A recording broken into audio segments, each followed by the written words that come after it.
With that, I think we're live. Are we live? I don't know. If we're not, we will be shortly.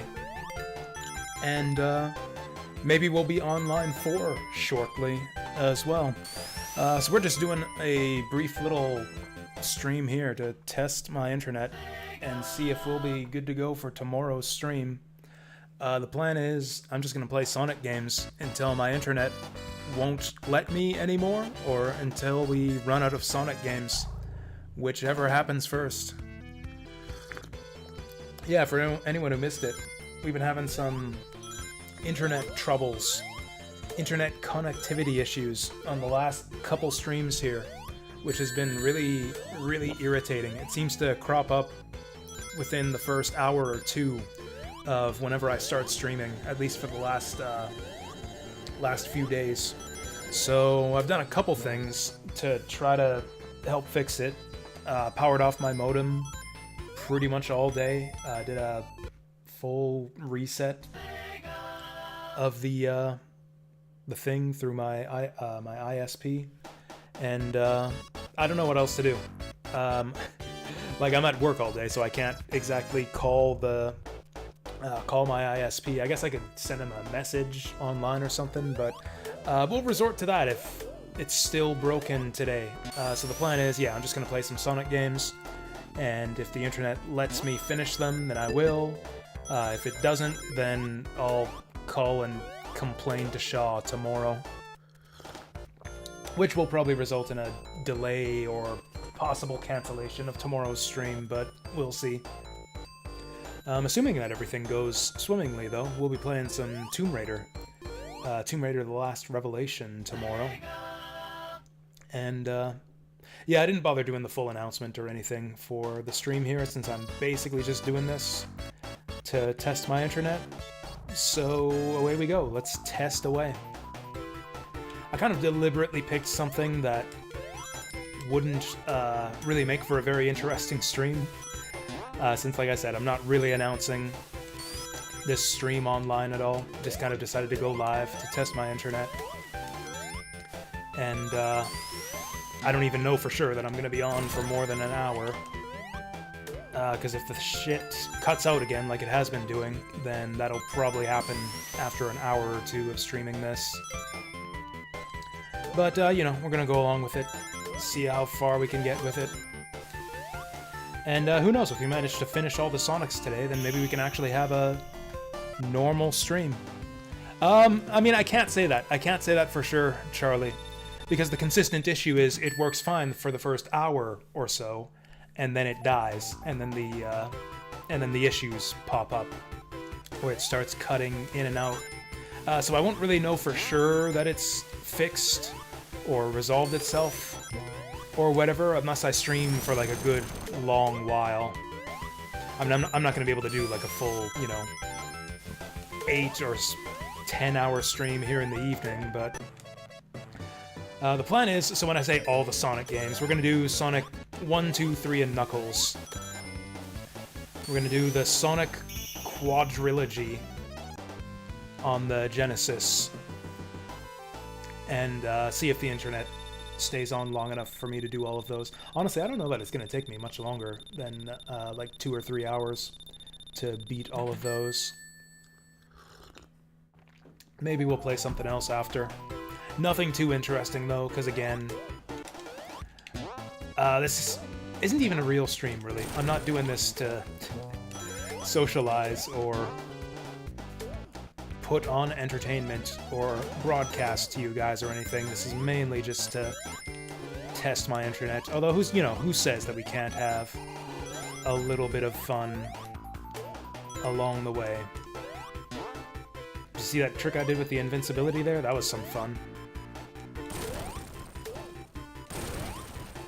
But yeah, the other big issue is, of course, yeah, I don't know that the stream is going to stay live for like a big long game. So I figured, what's the one game that nobody gives a fuck about watching me play? The one game that I've probably played more than any other on stream before. I think, like, if I were to list my top 3 games that I've ever played on stream, like as far as which games I've streamed the most frequently, which games have I done the most streams of, the most full playthroughs of, it would probably be Sonic 1, followed by Sonic 3 and Knuckles, followed by Sonic 2. Hey there, Fire Sonic. Yeah, we're streaming Sonic live. We're streaming it live for as long as I can manage it.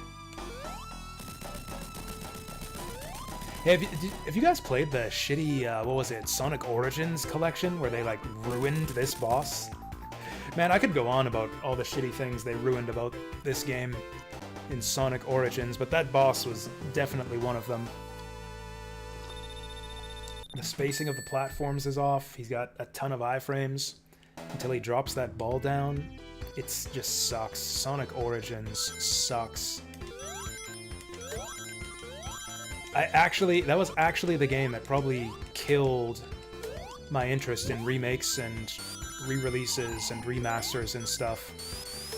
I bought Sonic Origins like day one, and it was actually the worst Sonic games I've ever played in my life. Because it's just shitty versions of all of my favorite Sonic games. It's like they just took my favorite games, snatched them right up out of my childhood, and then fucked with the audio and made them all shitty. Also made me like have a seizure every time I collect a ring. Remember that garbage in Sonic 2? With like the weird clipping on the ring sound effect? I actually thought I was gonna vomit listening to that. Anyways, for that reason we're playing the good versions of Sonic 1, 2, 3, and Knuckles here. Which is to say emulated in Genesis GX, or whatever this emulator is called.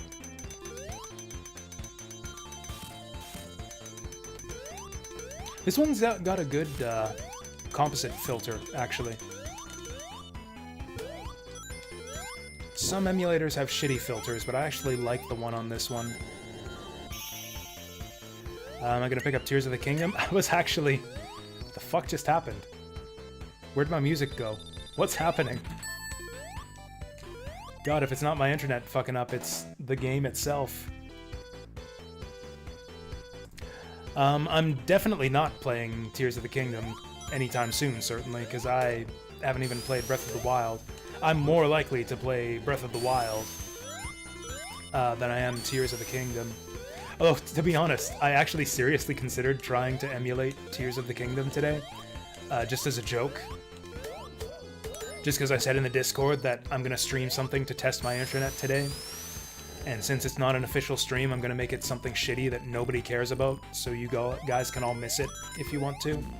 Oh, that was some garbage. Hey there, Daffel. How's it going? What's up? How's it hanging? Yeah, I told you this was going to be some garbage that nobody would give a damn about. But yeah, I thought that maybe as a joke, as like a follow-up to that, the game that I streamed that nobody gives a fuck about could have been Tears of the Kingdom. Which would have been funny, because I think only a couple people who like I talk to regularly in chat are actually playing that game.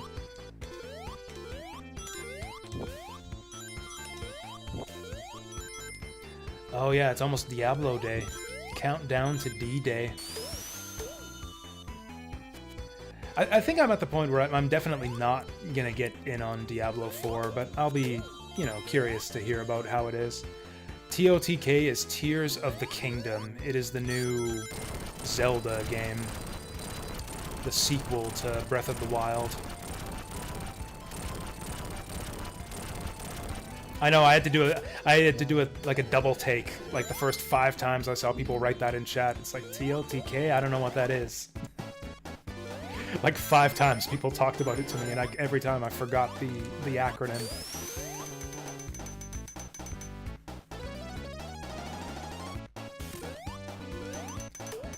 I think we got a kind of a slow cycle here. I don't know if I'm gonna make it. Oh no, we're good. We good. Not going for Chaos Emeralds here, obviously. Although maybe I should, just to draw out the playthrough.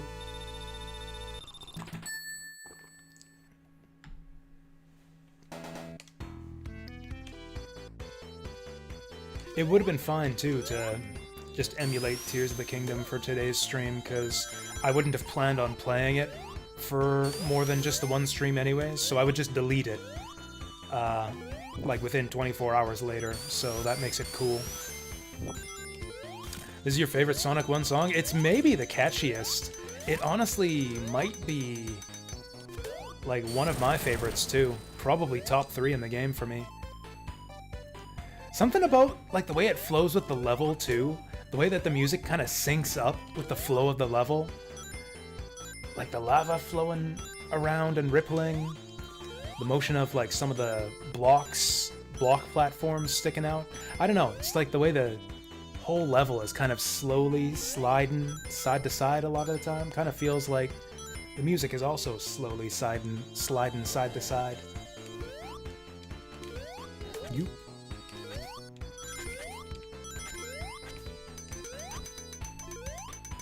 This part's the best. This part's the best right here. The part that we just erased over with the 1-up theme. Rangs.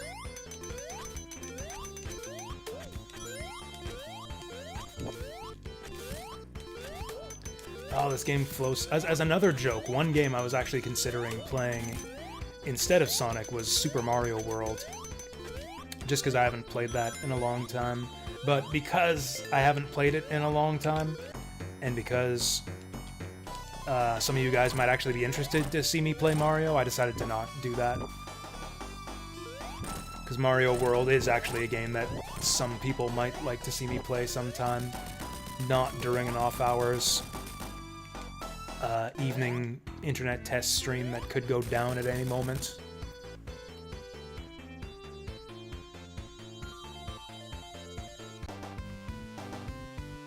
Mario's good too? No, it's not. Don't lie.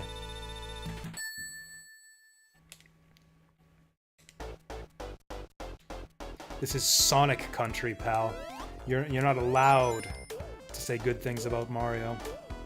Although with that said, so I mentioned, actually I think it was yesterday that I mentioned my sister was in town for the May long weekend.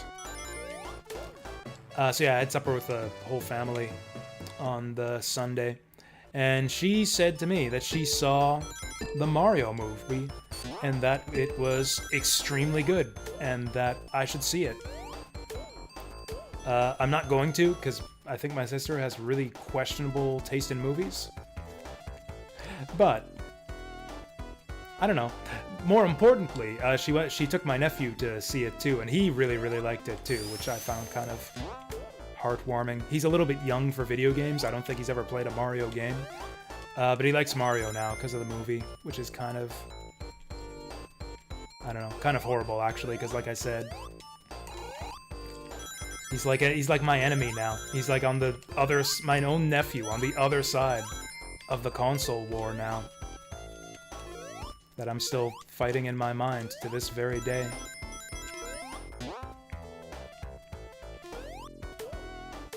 I actually listened to the Retronauts podcast on the Mario movie, just because, I don't know, I was just kind of curious to hear what they thought. I know Stuart Jipp hated it, and I thought it might be interesting to get, like, some back and forth, him arguing with someone else who likes the movie, but there was not a single person on the podcast who liked the Mario movie. They all hated it and had kind of the same opinions. It was actually kind of dull. Kind of regret listening to that episode.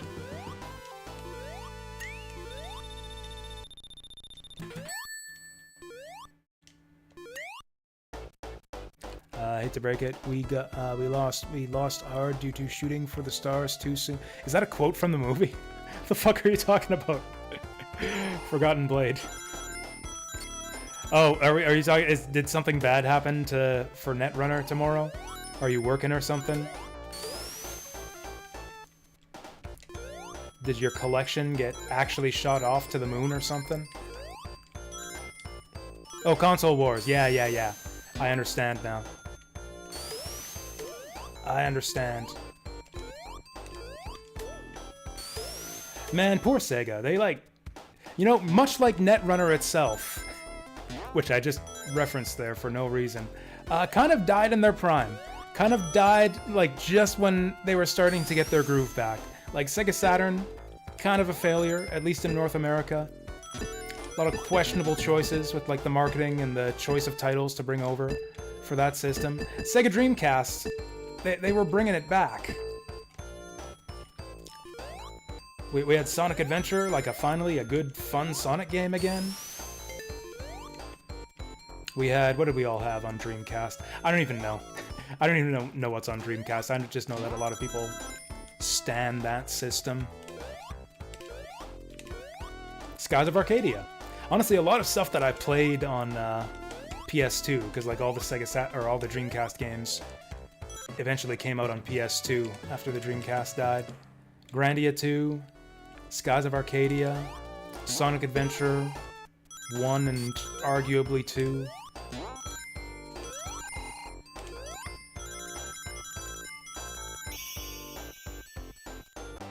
Power Stone, I played that one on PSP actually.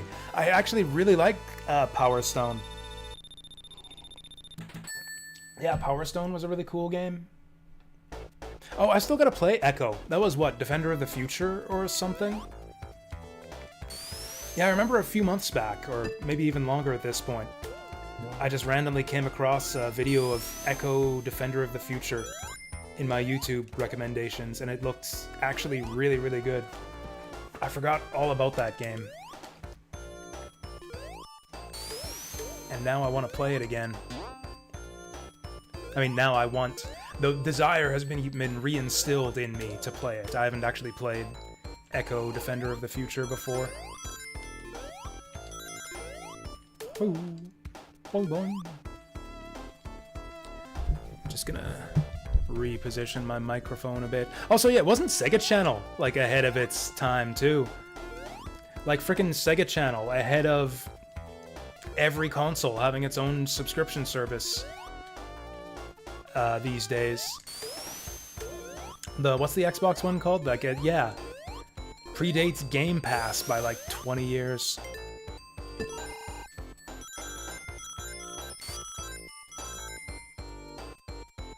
You know what's funny?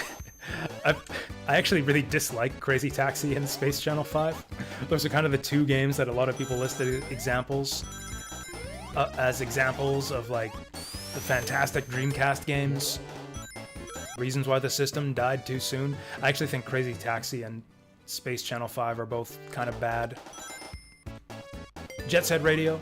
Jet Set Radio was Dreamcast. That's a good one.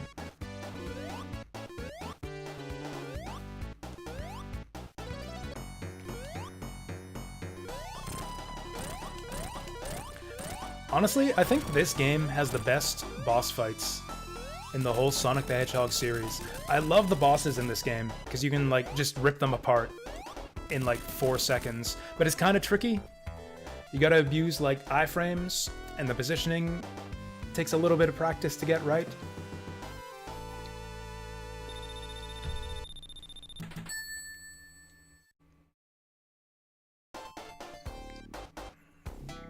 I also like the conceit how, like, just the simplicity of the bosses in this game. It's like every single boss is just the Eggmobile with a little thing stuck on the bottom. Although it's kind of neat how they kept that even with the later games. Like, all of the elaborate contraptions in Sonic 2 just explode to reveal the Eggmobile underneath.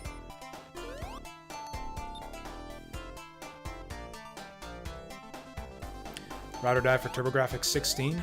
I read a discussion about TurboGrafx 16 online not too long ago. Actually, I think that was just today. I heard people talking shit about the TurboGrafx 16. How it's like a console for hipsters and didn't actually have any good games on it.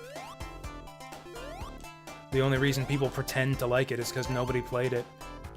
And like, maybe that's true, I barely know the TurboGrafx, but the few games I have played on it have been really, really good. I really love Bonk, actually. Bonk's Adventure and especially Bonk's Revenge are like among my favorite platformers now.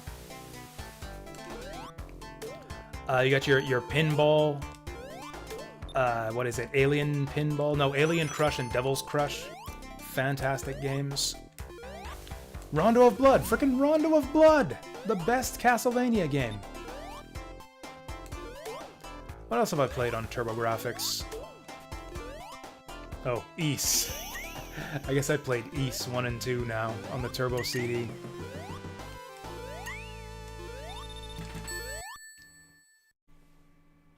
I mean, I kind of got where they're coming from. Like, if you have, like, absurdly high standards, like, you see this in a lot of...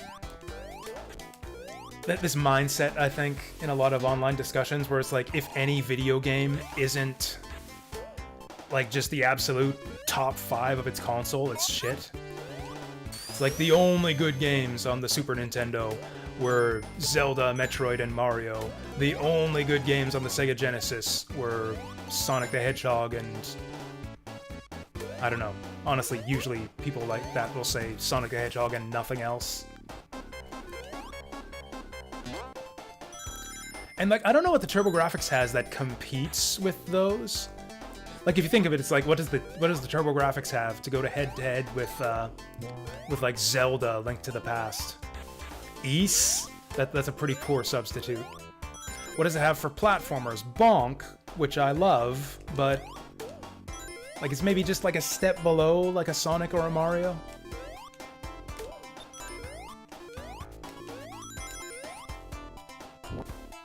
Like, I don't know, I haven't yet seen the TurboGrafx game, or I guess Rondo of Blood, actually. I was just gonna say, I haven't seen the TurboGrafx game that I'd rank alongside the best of the Genesis and the Super Nintendo, but I really, really like Rondo of Blood. That's like, yeah, probably in my top 5 of that whole generation.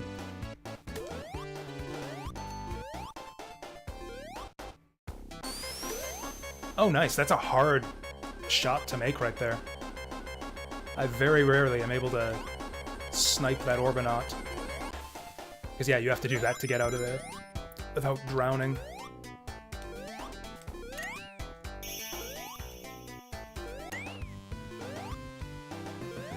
Turbo had one of the slickest shooters and Aero Blasters. I think I've played that one. Wasn't there another one? It was... the one that people always mention when it comes to TurboGrafx shooters. It's like Star something. Can't remember what it's called now. I remember what it looks like. I can visualize the game in my head, and it looks really cool, but I can't remember what it's actually called. I've heard of Keith Courage and Alpha Zone too. I didn't actually that was an instance of like where they scrubbed the anime license and turned it into like generic American crap. That's funny. They released that game on Steam, didn't they? I think you can actually get Keith Courage and Alpha Zone on Steam now.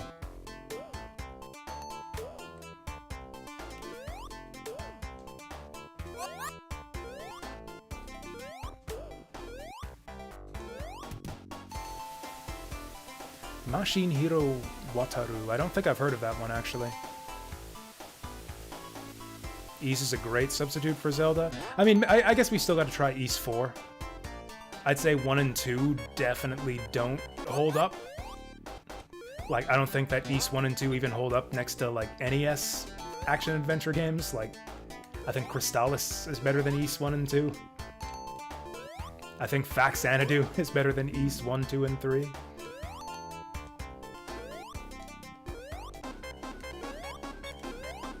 Oh, and like just like Zelda, just don't even mention that in the same breath as Ys. Talking Zelda 1 here even. Which is fair because like Ys 1 and 2 are actually super old. Like the original games actually came out in like 1987. Which is easy to forget when you're playing the Turbo CD version with its like super nice graphics and audio.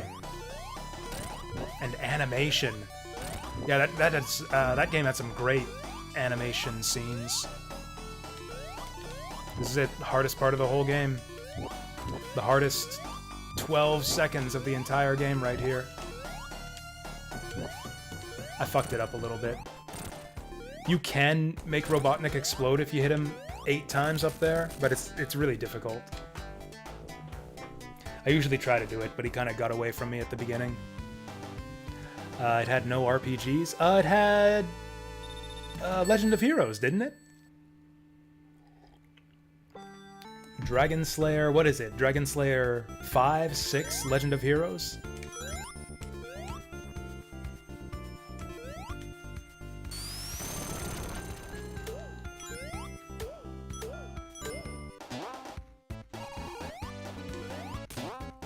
Imagine if Link to the Past ended in something you're playing Link to the Past too. I mean, that's basically Link's Awakening, isn't it?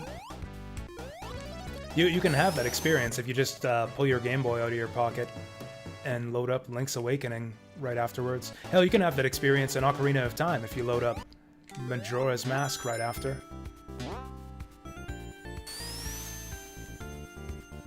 Nectaris Military Madness, wasn't that a PlayStation game? Or is that must have been a sequel or remake or something? Oh, does Sega have Jackie Chan Action Kung Fu? Nintendo does. Can I get this guy? Ah! You can hit those guys without taking damage if you aim it just right. Boom, just like that. To my knowledge, I'm the only person in the world who knows how to make that shot. Oh well. Going from above is a bit tougher.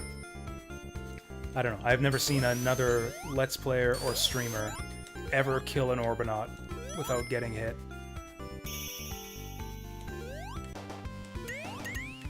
I've actually played Splatterhouse. I don't think it's very good. Like, I played it on Genesis, but I also played it on TurboGrafx, and I didn't think it was any better there.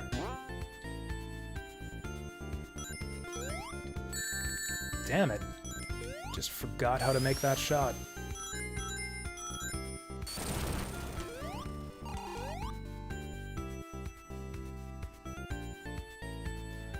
Like, I don't know, I think if you owned a TurboGrafx as a kid, like, it's not like you'd be lacking for good games to play. Like, honestly, if I would have had Ys 1 and 2 on Turbo CD when I was, like, 9 years old, I would have fucking loved it.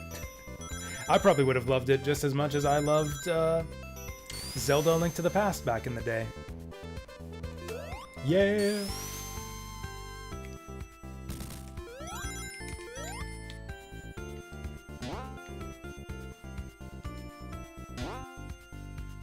It's just, you know, there's a lot of games that I also loved back in those days that I don't exactly love anymore.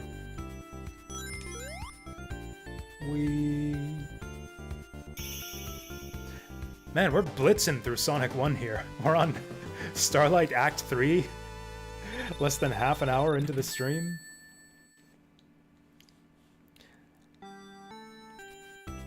Yeah, I'm gonna have to think of more games to add to the end of the Sonic marathon at this rate. Is it even a marathon to finish all the Genesis Sonic games? That's like not even like 3-4 hours of gaming. Now, like doing the NES Mega Mans, that's a bit of a marathon. That was another thing I was considering, was just doing a bunch of versions of Mega Man 4. Just play vanilla Mega Man 4 again, just like we did last time.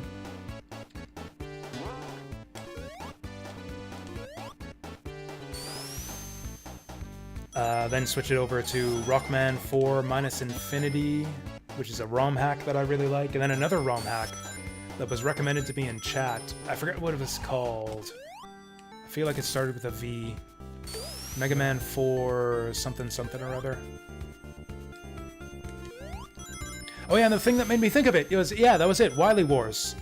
That was the one that just came out, is someone was doing a, like, Genesis remakes of Mega Man 4, 5, and 6, like, in the style of Wily Wars. They call it, what is it, Sequel Wars, where they're redoing Mega Man 4, 5, and 6 in the style of Wily Wars for the Sega Genesis. Like, they're doing them one at a time, so, like, only 4 is available now, and that one just came out, like, today. But, you know, it looks like they did a good job of it. So yeah, I was just gonna play, like, 4 different versions of Mega Man 4.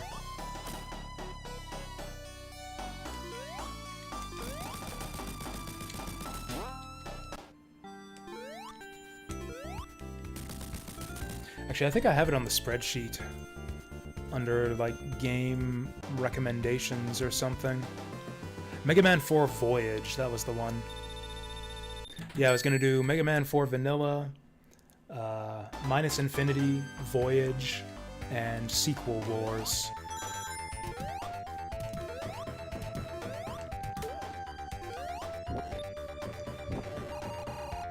That might be good for a gimmick stream one day, is just play a bunch of different versions of the same game.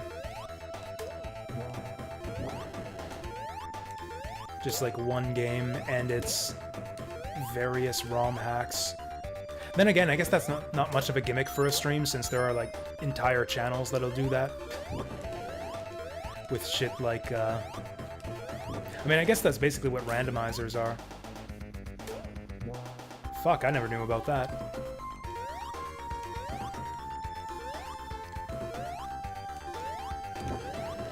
Yeah, there are people who will run like just Zelda randomizer all day, every day.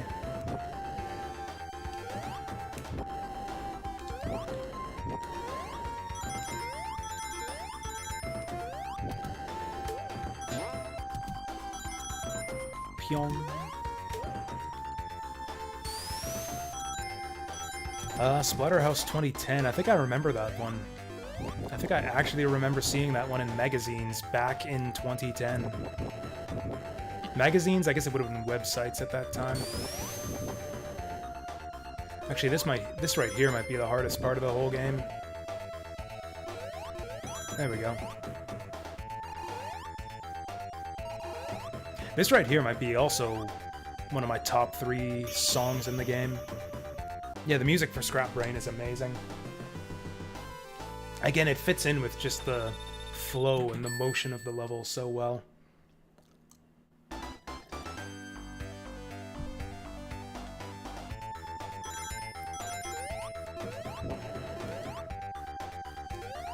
Ah!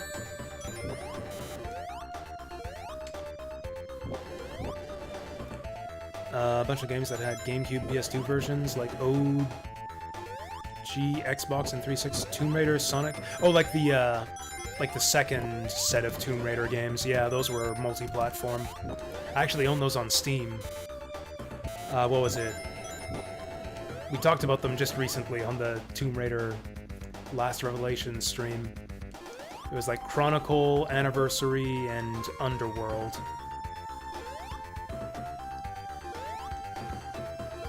I've actually heard really good things about Underworld. I've heard that some people, even fans of the original Tomb Raider games on PS1, really like Underworld. I actually didn't play much of it myself. I got bored of Tomb Raider Chronicle and Anniversary so quickly. I think I played both of those games for like 3 to 4 hours each and kind of got bored of them real fast. And since I was so underwhelmed with those first two, I didn't really give Chronicles much of a shot. Or not Chronicles, what's it called? Underworld. I didn't really give Underworld much of a shot. I think I played maybe the first 20 or 30 minutes of it. And surprise, surprise, it was really boring, so I quit. I mean, the first 20 minutes of that game are literally like you dive off a boat and go swimming into a temple. And that's it. I think that's about as far as I made it.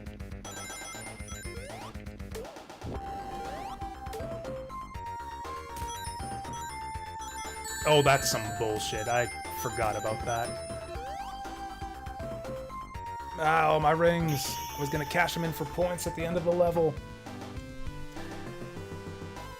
Oh, and Trickless Nixter, I have played Sonic Frontiers. I actually played Sonic Frontiers, like, when it was brand new. I think I played that game the first week it came out. It was decent. Which, you know, by 3D Sonic standards, makes it like A+++ rating. It's, I think it's definitely the best 3D Sonic since Adventure. Which is not saying much.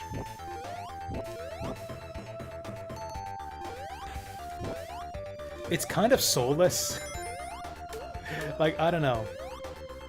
And maybe that counts for something. It's the best playing, for sure. Like, in fact, it plays better, even, than Sonic Adventure. In terms of pure gameplay, it's the best 3D Sonic yet. It's kind of bland and soulless, I think.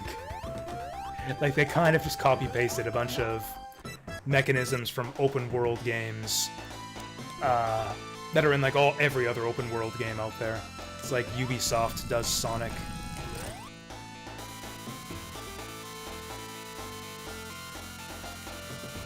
Honestly, I think it's mostly the soundtrack that saved Sonic Frontiers for me. I love the music in that game so much.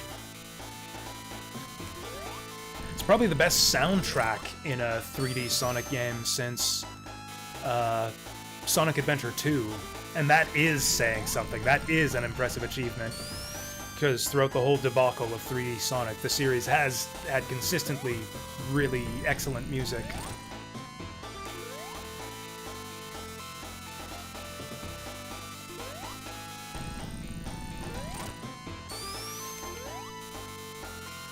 Sega Head say they're sticking with that direction. I mean, I hope they do. I remember that's kind of the part of the Sonic cycle that nobody really mentions. There's like the Sonic cycle where, I don't even know if this is a thing that people talk about anymore. This is the thing people would say about every time a new Sonic game would come out. You see the previews and it's like, oh, it looks good. They've learned the lessons from before. They're taking the series in a new direction. They might have figured out how to make Sonic work in 3D, and everyone gets all excited, and then the game comes out, and then it's kind of just a big mess that kind of sucks. And that's the Sonic cycle. It's like that build-up of like hype, and things are going to be different this time, and then just big letdown at the end. The forgotten part of the cycle, though, is after the fact, where people go like, oh, this game had some neat ideas, and could set like a good foundation for the series if they develop these ideas further and like kind of stick with what they've got going here. And then they never do. The next Sonic game is always some wild new different thing that just completely abandons all the good ideas from the previous one. So that's where I'm at with Frontiers right now. It's like a solid foundation for them to build like maybe another game or two off of and make it like good next time. Like really good. As long as they stick with what they've got and don't like go too crazy with the next one.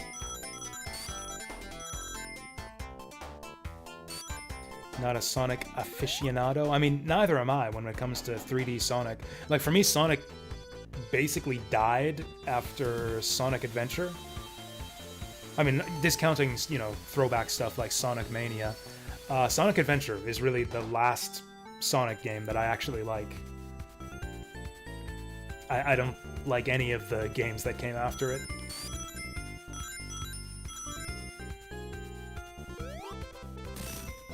I mean, there's been a few decent ones. Like Generations is the one that people talk up a lot. It's like, oh, Generations was the big comeback for the series. Generations was okay. I didn't love it. It wasn't great. It was playable. Which, again, by the series standards at the time, meant it was amazing.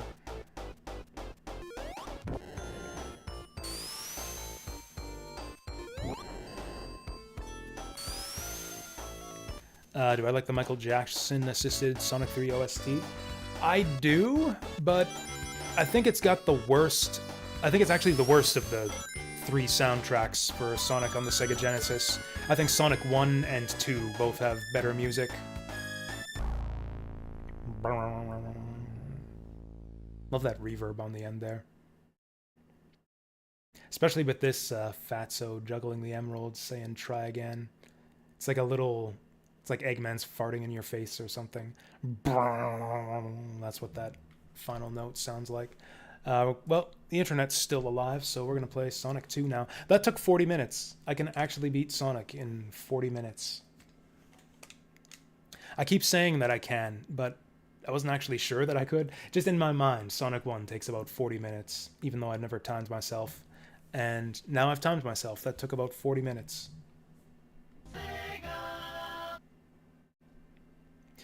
But yeah, all three of the Genesis Sonic games, and here I'm counting, you know, Sonic 3 and Knuckles as one game, all three of them have incredible music.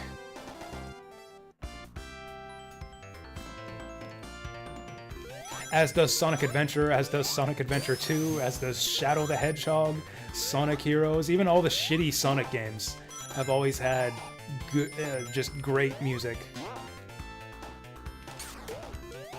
I mean, that's Sega in general. Like, Sega's got some just an excellent sound team.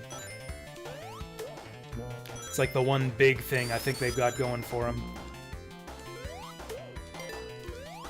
It's like, yeah, Jet Set Radio, Choo Choo Rocket, Space Channel 5. That's just looking back at the day. We got, and then in the nowadays, in the here and now, we got the Yakuza. And I don't even know what else Sega makes today, but Yakuza, man, that's like one of the all-time great modern game soundtracks. Haven't played enough Unleashed to really judge. I literally haven't played Sonic Unleashed. I haven't played Sonic 06 or Unleashed or Forces or Sonic Boom or any of that garbage. The last 3D Sonic game I played, other than Generations and Frontiers, before that the last one I played was Heroes, which I hated. That game, like, barely even functions.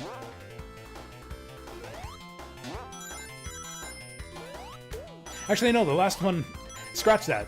The last one I played was actually Shadow the Hedgehog, which I actually kind of liked. I actually kind of liked Shadow the Hedgehog. It's going in with those lowered expectations, because, you know, Shadow the Hedgehog was like this travesty that was supposed to be the worst thing that ever happened in the history of gaming. So said the magazines at the time.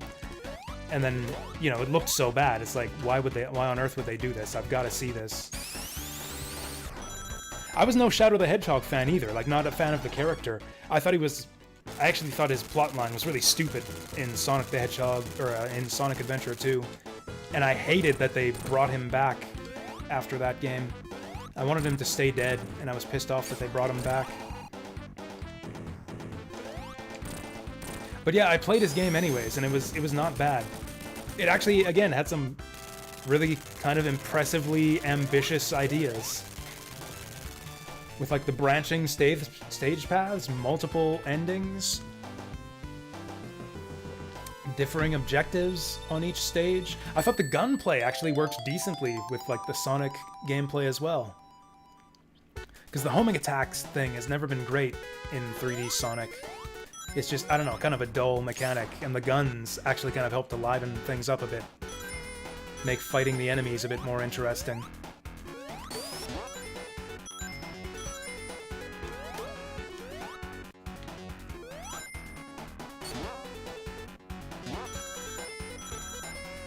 Yeah, I likes me some Shadow the Hedgehog.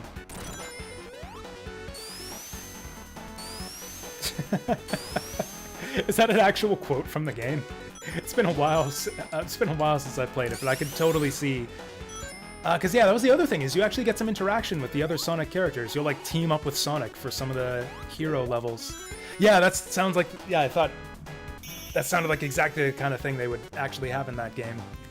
It's like you're working together with Sonic, and he's like, press the B button to shoot a gun. Not like I would ever hold one of those things. Yeah, exactly. And then if you go the evil path, Sonic's like the final boss. That game is crazy.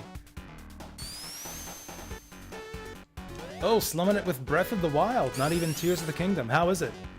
Most of the weekend. That sounds like it was good then, yeah? If you were like glued to it for most of the weekend, that sounds like it was good.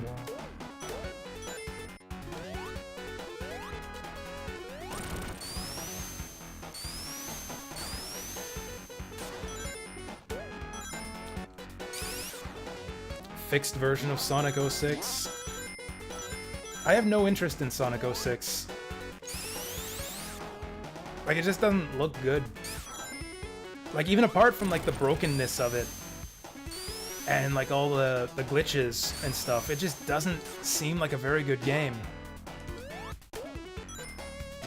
Like just the shitty mini games where you're doing stuff like counting barrels and dumb little fetch quests for townspeople. I thought the environments are all pretty bland looking too. Like none of the levels look very cool. I don't know, even apart from like all the bad stuff that everyone goes on about with Sonic 06, like nothing about it looks good. Like I don't even think there's a hint of a good game shining through underneath all the crud. It's just crud all the way down.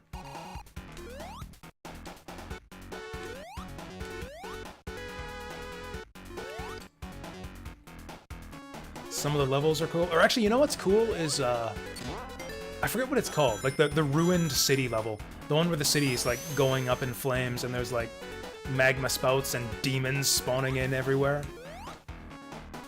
They did a version of that level in Sonic Generations, and it was actually one of the best levels in that game. Almost lost count there. You actually gotta count the hits on that boss, otherwise you'll just drop into the chemicals. I have some complaints, but the DLC eases them. Okay, so it's like a game that they patched after release to make it better. Or patched or made DLC or whatever. What is the DLC at? I thought the DLC was just like a big island that you visit. That's like a big side story. I didn't realize there was like content in the DLC apart from that extra level.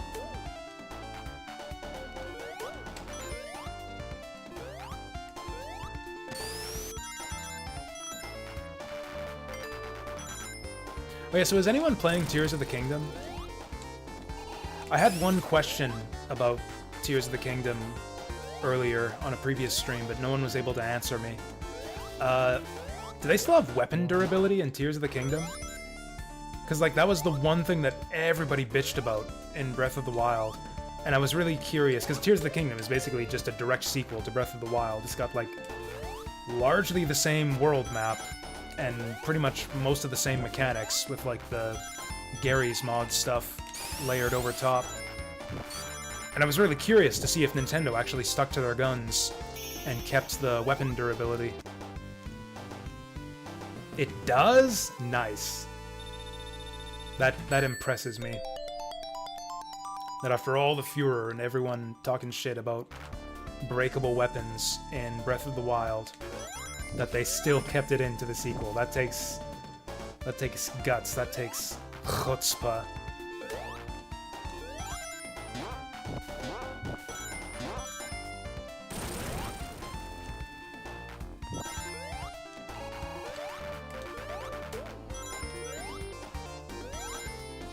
Can we get up there? I mean, I know I can get up there, but can I get up there in a reasonable amount of time? Yeah. That looked jank as fuck.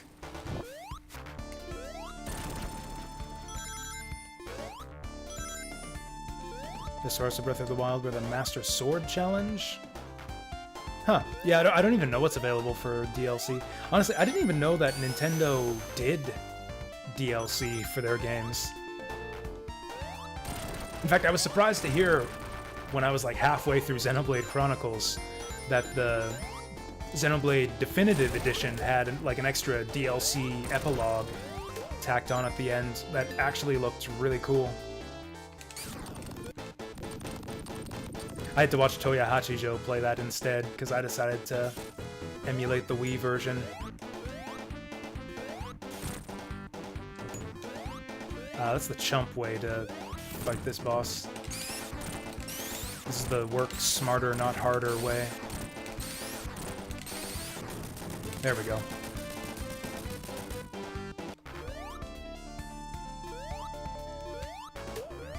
Hey, Deep Fry. Yeah, I didn't send out the notification on Twitter or Discord, just because, I don't know, this isn't really meant to be much of a stream.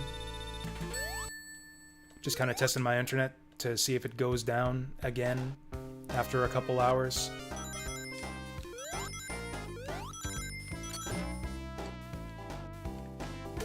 So what do the Master Sword challenges entail? Is it like, I'm envisioning something like a sequence of combat trials? Kind of like the 100 floor combat trial room in like Twilight Princess? Actually, I think... blanking on titles here. The one with Toon Link. Wind Waker had one of those too. Oh, naked with only your skills and your hearts. Oh, okay. Do you get your Master Sword? Or is that the gimmick of the trials, is that you don't get your Master Sword? Hey. That actually does sound cool, having to, like, improvise with whatever is on hand to fight through enemies and solve puzzles. Oh, each trial powers up the Master Sword. That's a bit cool. Does the Master Sword have durability in Breath of the Wild? Like, does your Master Sword break? Or is that like your backup weapon for when you don't have anything else?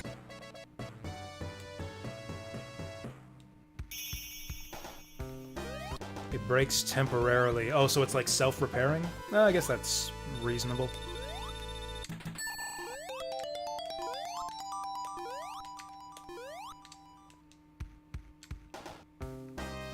See some people talk shit about Casino Night in this game.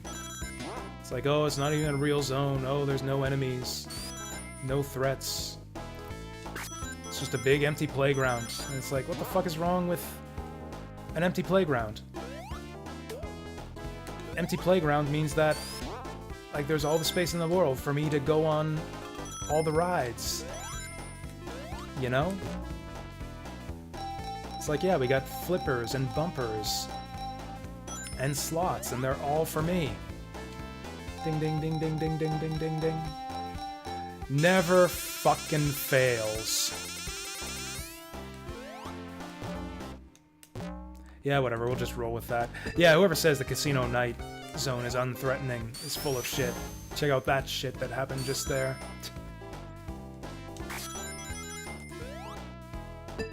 Deadliest zone in the game. You can lose 100 rings all at once without even doing anything wrong.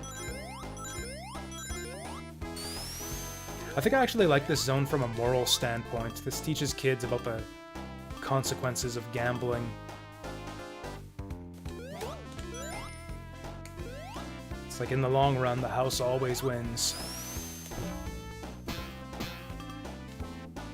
Okay, so you got like a few different themes to the trials. That does sound really cool. So it's not just like the 100 floor combat dungeon in Twilight Princess.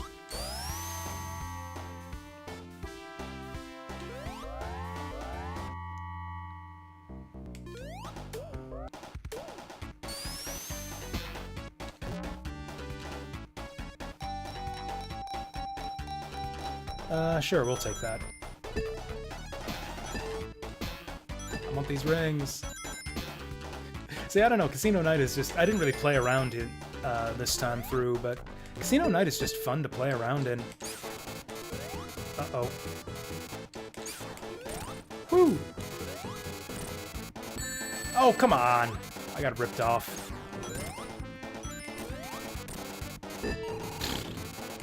This boss fight's a bit janky. Ah, sawed off. There we go. I was trying to go for the speedy strats to beat that guy, but I kept on getting bad bounces. Oh, and of course, it figures in the trial dungeon that powers up your Master Sword. The combat trial is the first one that you do. It's like, oh, I'll power up my Master Sword 2 times and then do combat trials. Nope, you do combat trials first, and then you get your sword upgrade.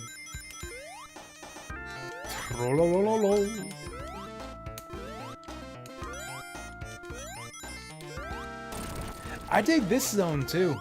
People say this is another boring one. It's like, oh, Sonic 2, it's got 2 boring zones in a row. This place is just chill. But like in a different way than Casino Night was. Also, the music here is something else. It used to be one of my least favorite tracks in the game. when I was a kid. I didn't like the music here at all. Also, check out that background too, with like the scrolling clouds and like the mountaintops peeking through in the background. This place is just...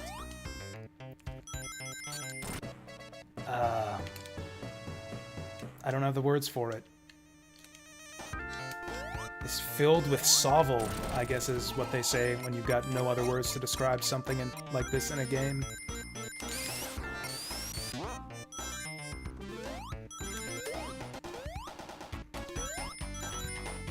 Oh, can we get the 100? I love this little bit too. You get the invincibility, you can go on the lava, roll right through there. Come on, one more ring. There it is.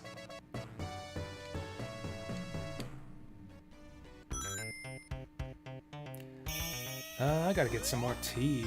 Oh.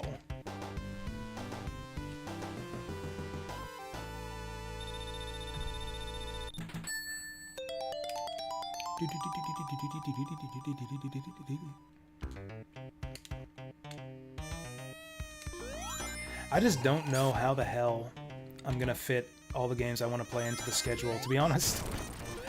I'm actually strongly considering overturning the schedule and just coming up with a new list of games I want to play. Just like cancel Fire Emblem, cancel Bucket List, and come up with a new list of games that I'm gonna play through. I've actually got that list written up. I'm just thinking about whether I want to implement it or not.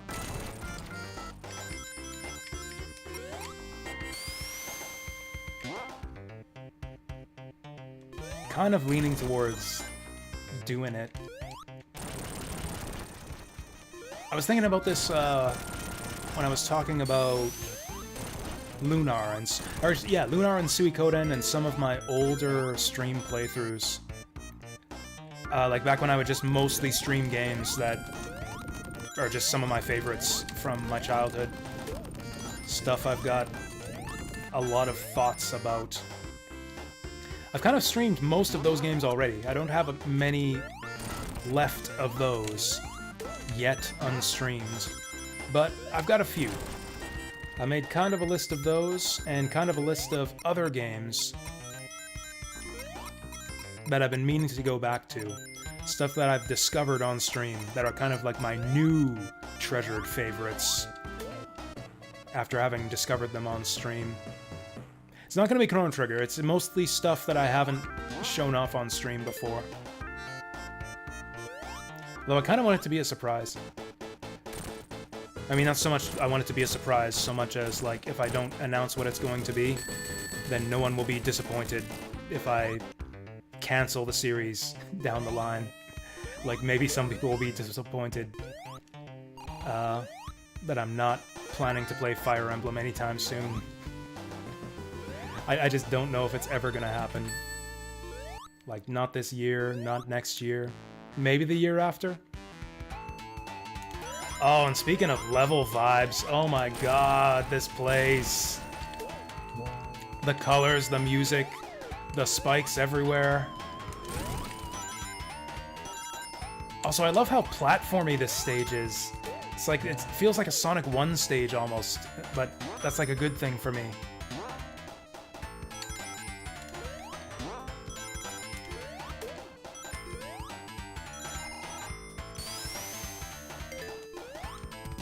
Do we want to do a special stage for old time's sake? Nah. I don't want to interrupt the vibe of this level. Dark Souls 3? That's a good guess. Dark Souls 3 was already on the bucket list, though. I had to play the DLC. I still haven't played the DLC for Dark Souls 3, so that was on my bucket list originally.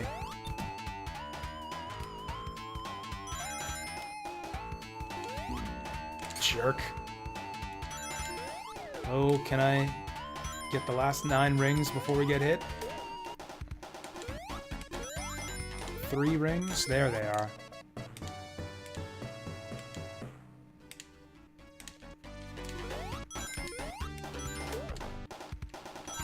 Oh, we'll just be invincible for all the rest of the level then.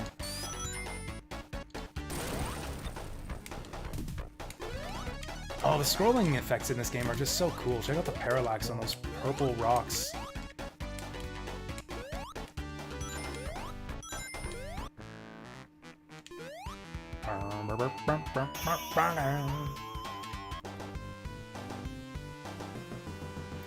You used to not like this music? How dare you? Oh, nice. We got a... I guess that's a continue.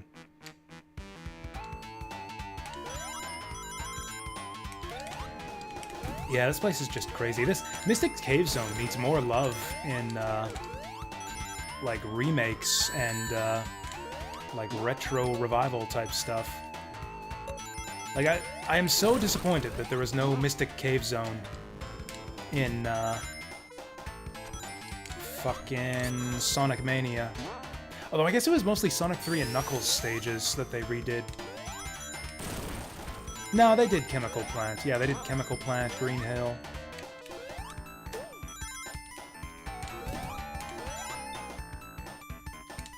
Dun, dun, dun, dun.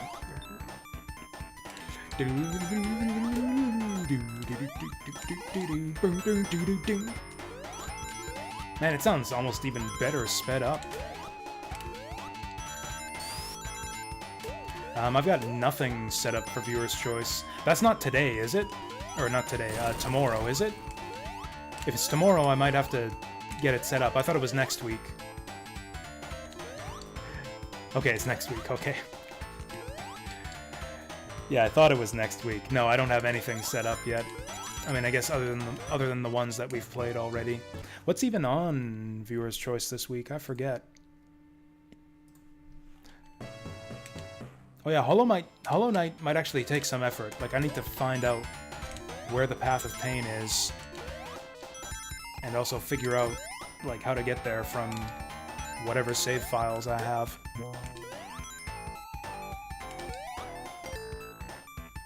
Actually, this is pretty much all stuff we haven't played before.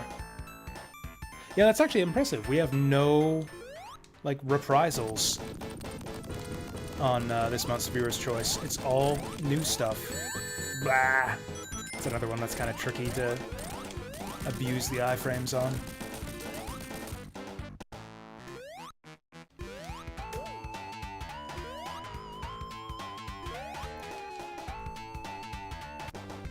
So Roller Coaster Tycoon is a backup pick. Deep Fry said he wanted me to play the bonus levels from Tomb Raider 1. Which I'm not sure if I'm going to be able to install. I had problems getting Windows Tomb Raider to work on my system last time I tried to stream it. But I'm going to try again, and if I can get the Tomb Raider extra PC levels installed and working, then I'll play that. There is still an hour available.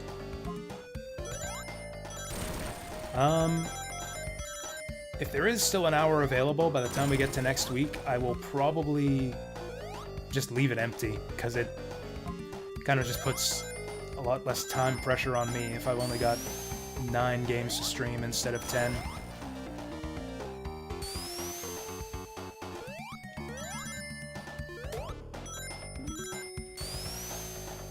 I used to hate this zone, and I mean, I don't hate it anymore, but this is kind of the part where, for me, Sonic 2 goes a bit downhill. Here, and especially Metropolis Zone. Fuck. Double fuck. Ah, well. Oh, we got a checkpoint right here. Yeah, I think I have like 2 or 3 endgame save files for Hollow Knight, so it shouldn't be an issue.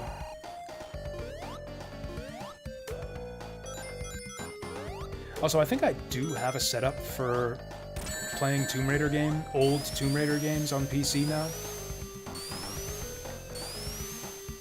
I actually got Last Revelation, the PC version, set up and working before I eventually decided to just play the PlayStation version instead, because I think it looks better. Nice.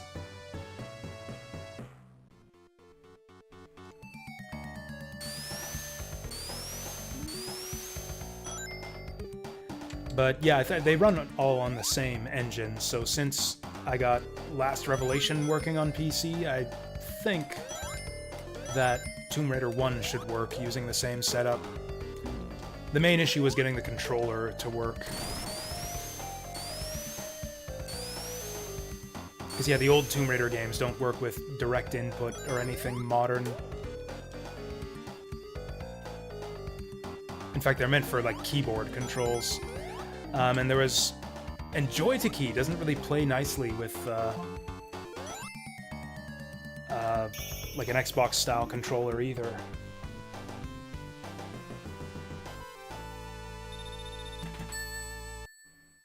I mean, I think there's a few other flaws in Sonic 2 as well. We'll see a few more of those as we get into Metropolis Zone. I mean, Sonic 3 has that issue too, unless you're playing the Sonic 3 Complete ROM hack, which I totally will be doing. Ah, I fucked it up. Ah, well. There's a cool glitch there that helps you speed through the level. But I messed it up.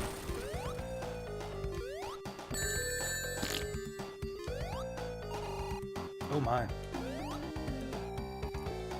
Careful. Alright, we're alive again.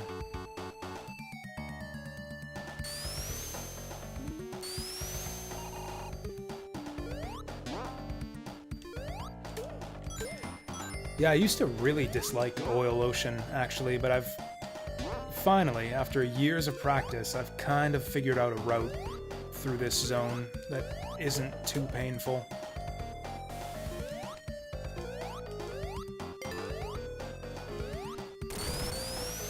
Did I try running it with Tomb Atty? No, I didn't. I just tried running the version that's on GOG.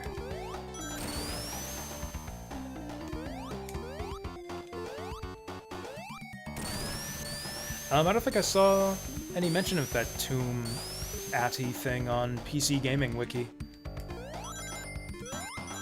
Blah. Oh, these things right here. So I guess they're meant to be like spiky rings running along the tubes here. I always saw them as like weird sharks. Does anyone else see that? I thought this was some kind of like weird pointy shark when I was a kid.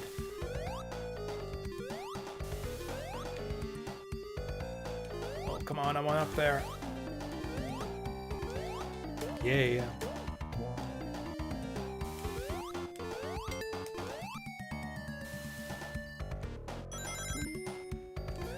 I mean, we got plenty of time before, what, next week? I'm sure I can get it running by then. Ah, we messed it up. Not even close. It's possible to one-cycle that guy, but it's like the hardest thing to do in any Sonic game.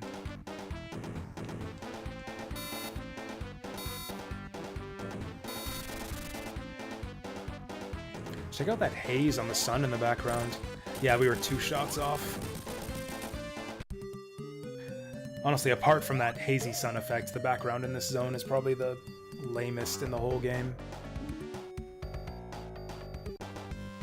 Oh, it's mentioned under Essential Improvements. Well, shit, I must not have noticed it then. Well, I'll have to look into it.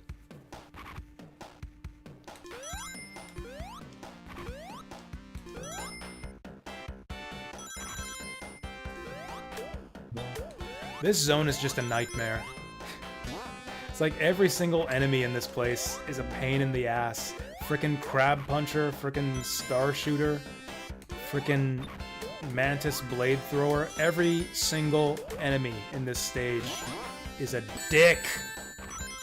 And a bunch of the springs in this zone are dicks too. What was I supposed to do there?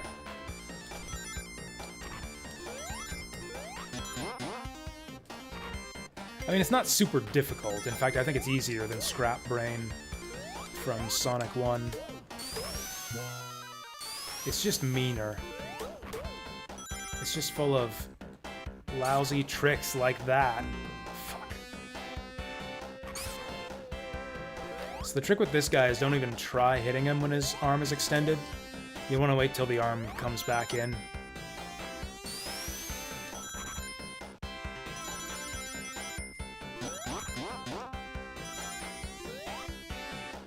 Whoop.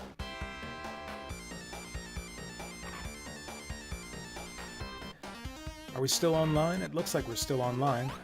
It's a good sign, although I guess it's only been 1 hour and 10 minutes. Jeez, these games are short.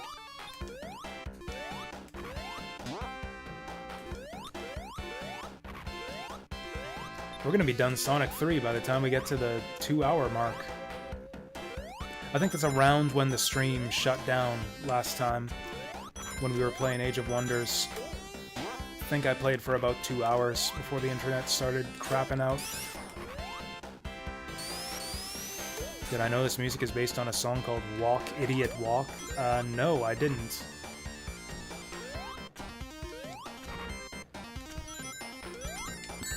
Damn it. I thought I saw that going the other way. Damn it. I've ruined everything.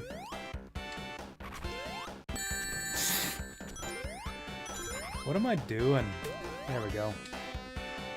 Oh, and then we loop around. This stage sucks. Alright, let's do this again.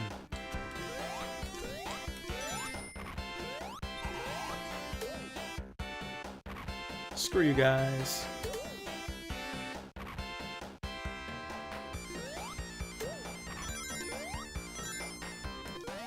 When you fall down... Yeah, it feels pretty bad. Feels bad, man. But yeah, a song called Walk, Idiot, Walk. I don't know that one. Who sings that? Is that another Michael Jackson song? No, Michael Jackson was Sonic 3.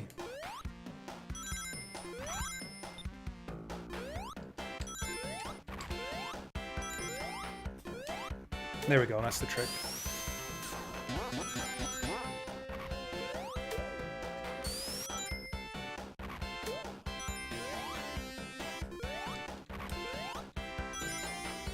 Cha-cha.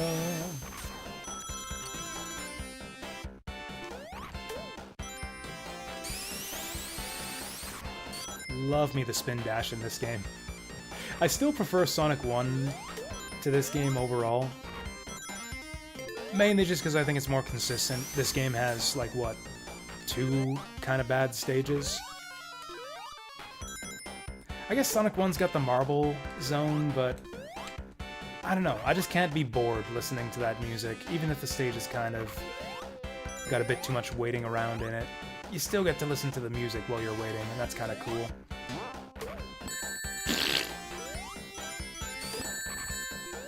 I hate this place. This zone single-handedly, like, ruins this game for me. I mean, it doesn't ruin the game. Sonic 2 is still amazing. I would easily prefer this over Sonic 1 if you just stripped the Metropolis zone from the game entirely.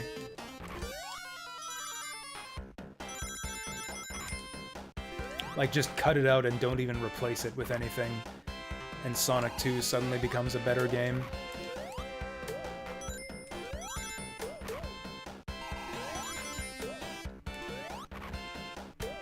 Boing. That was greedy. Boing.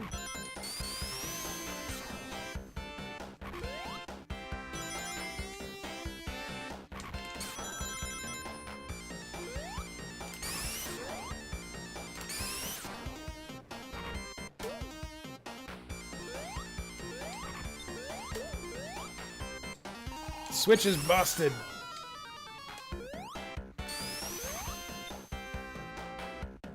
Okay, that time it worked.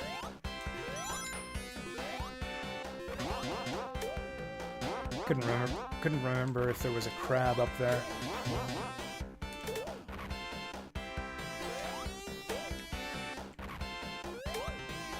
Those lights in the background are blinking like 6 different colors.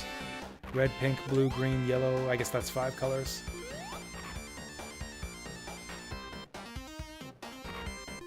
And black, I guess.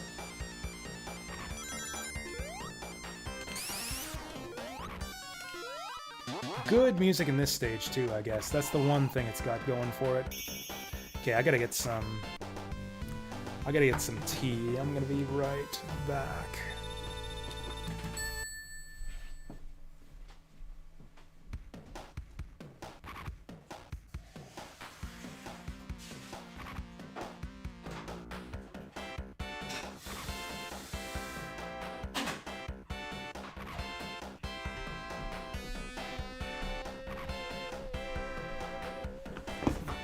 Oh, is someone impatiently waiting for me to cook tea? Cook tea? Yeah, sure. Oh shit, I can see why he's getting impatient. Fuck, we almost died. That would actually... I should have let it go there. That would have been hilarious if Sonic just fucking died while he's just waiting there on the ground, tapping his foot. I should have let him just plots there. Ah, well.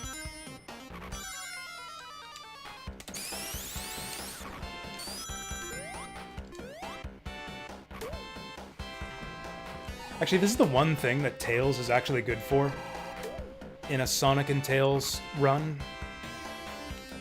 If you get Tails running with you along these nuts, it'll actually ascend faster.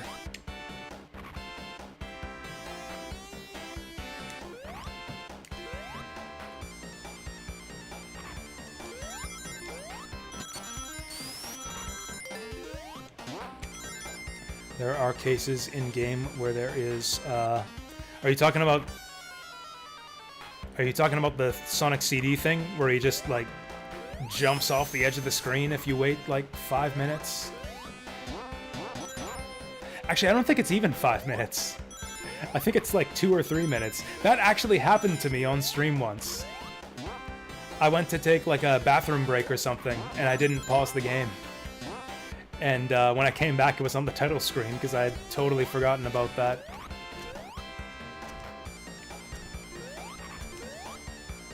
I remember that. That was a hilarious Jasu stream moment. Although in the Steam version, it's not too bad, because it saves after every level, so all I had to do was reload. Blah.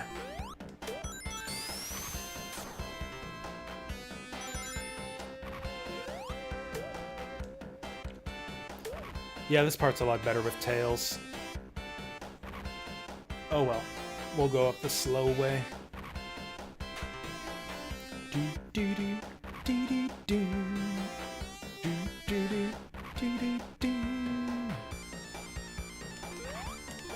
Oh, and of course we follow up the worst level in the game with the worst boss. So that's gonna be fun.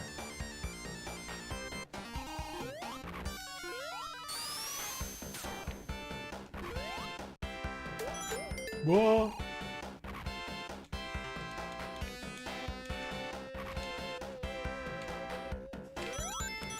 Alright, I'm just gonna go pour my tea and be right back.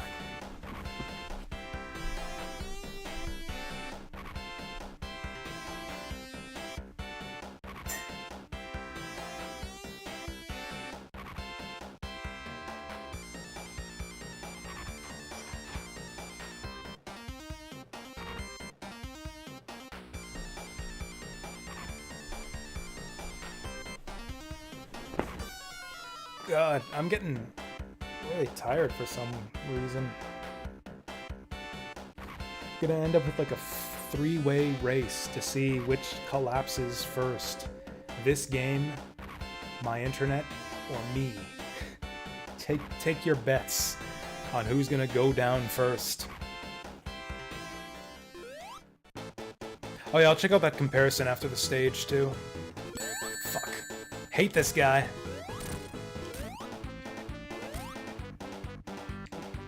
Oh, I'm on 0 rings. Damn. We're fine. Easy fight.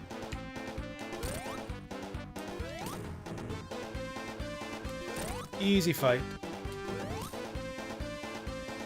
Although kind of slow. It's actually faster to just tank hits against that guy.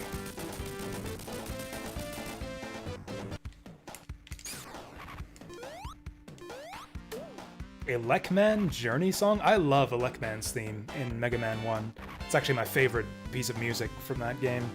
I don't know anything about no Journey song. Oh yeah, we're gonna pause that. I'll check out this comparison.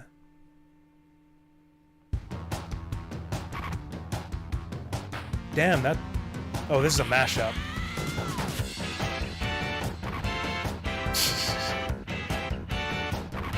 Cute.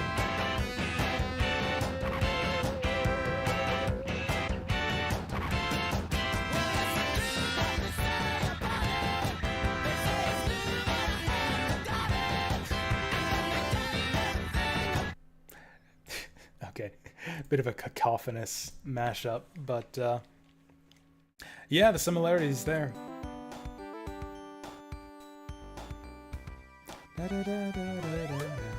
This is a great little interlude. I actually really like this as a follow-up to Metropolis Zone.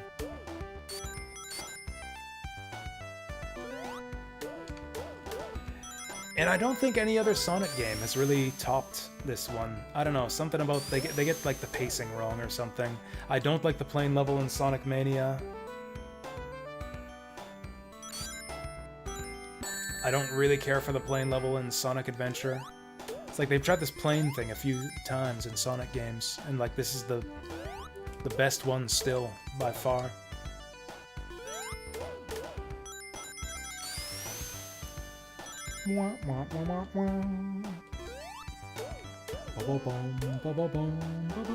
Oh, there's a trick during this part. You see speedrunners do it sometimes, because they're bored here and got nothing better to do since there's no speeding to be done. Yeah, I'm messing it up.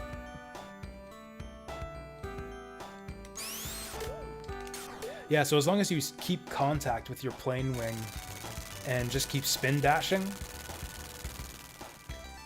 it basically counts you as like killing all these enemies in one spin dash, so you can rack up a bunch of points.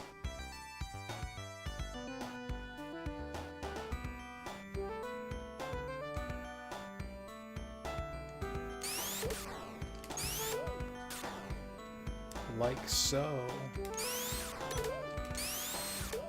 There we go, we're up to 1,000. Oh, that's probably as high as we go. Can we get to 10,000? Ah, and then we got on the turtle. I messed it up. That'll reset the counter. Oh well, that's the end of the level anyways. This is an interesting little tune right here. It's just completely unlike anything else in the game. This is such a cool level too. Whereas most Sonic levels are super abstract. Super abstract? Maybe that's not right. Maybe that's not the right way to describe it.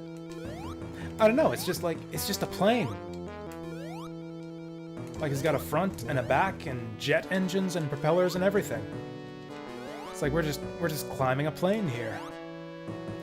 Would have liked to have not taken that hit, but oh well.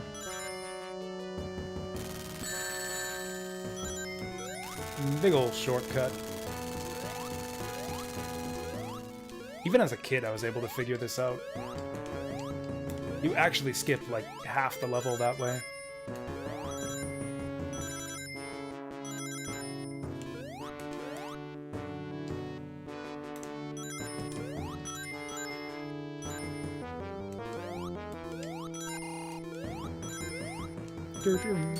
Man, we barely got to hear this music too. Oh, and this right here is maybe the hardest boss in the game. Let's see how we do.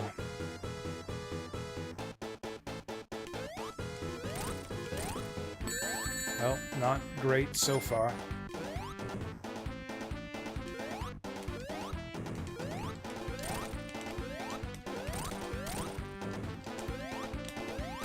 Ah, oh, that was a bad move. That was a bad move. Okay, we still got him. I think it is possible to hit that guy from the side without getting hit, but I messed it up. Secret one-up.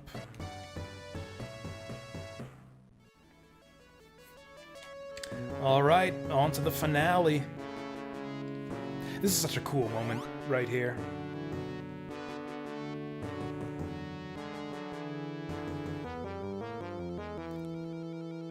Grabbing on to Robotnik's spaceship.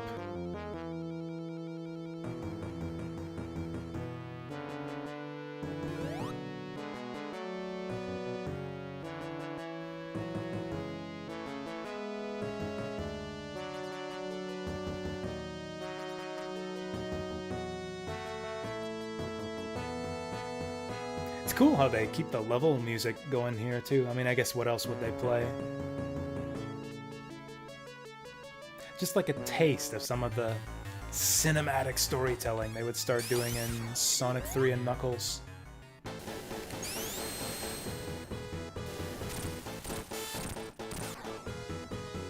This guy drove me nuts when I was a kid. This is such a hard boss fight. You guys have no idea how hard this is. Ooh, 1-up. Nice. You guys have no idea how difficult that is. If you do it, you know, kind of the right way.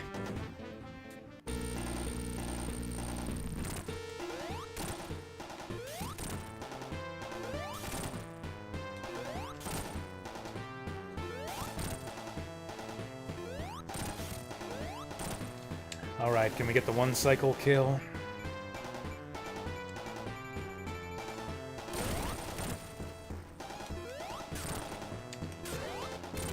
What? I got scammed. I got fucking scammed there.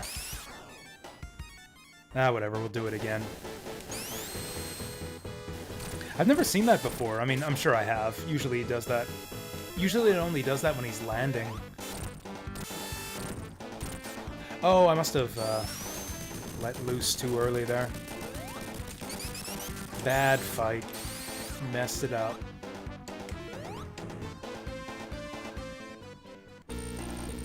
This is such a cool final boss design. Uh-oh. Okay, barely landed that. Yeah, I know, right? Eggman outruns Sonic in every single game that he runs away, and I think he does it in Game Gear Sonic as well. The fuck? I must have been just like a frame or two too early there. I know that that can happen. You need to wait until he's completely landed before you hit him there. I must have been a little bit early.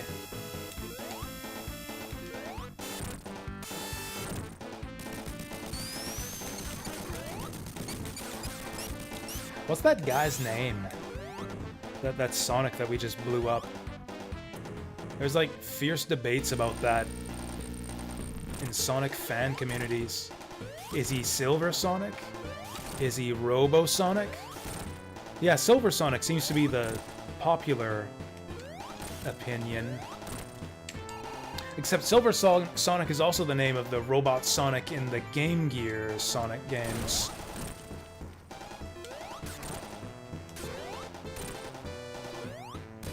Got him! There, that's what I was trying to do. Beat the level in under a minute. Just barely under a minute.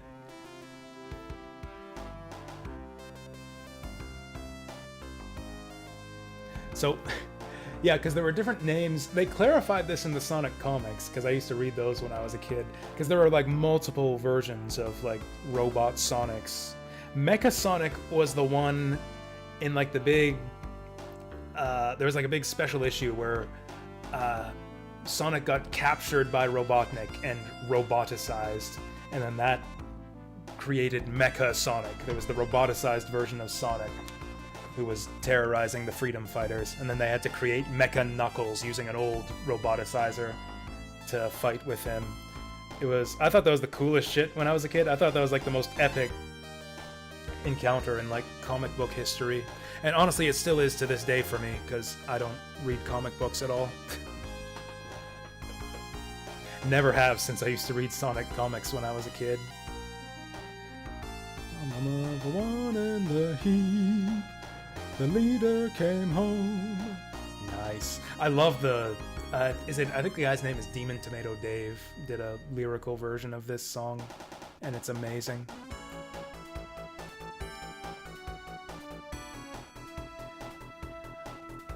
Maybe the official name is Mecha Sonic, because yeah, the one in Game Gear Sonic 2 was Silver Sonic, and then Metal Sonic is the only one that's consistent. Metal Sonic is the one that's in Sonic CD.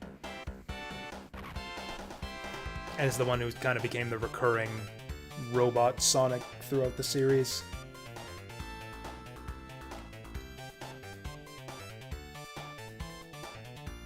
Yeah, how many robot Sonics have there been anyway? So like there's this one, there's the Silver Sonic and Sonic 2 Game Gear.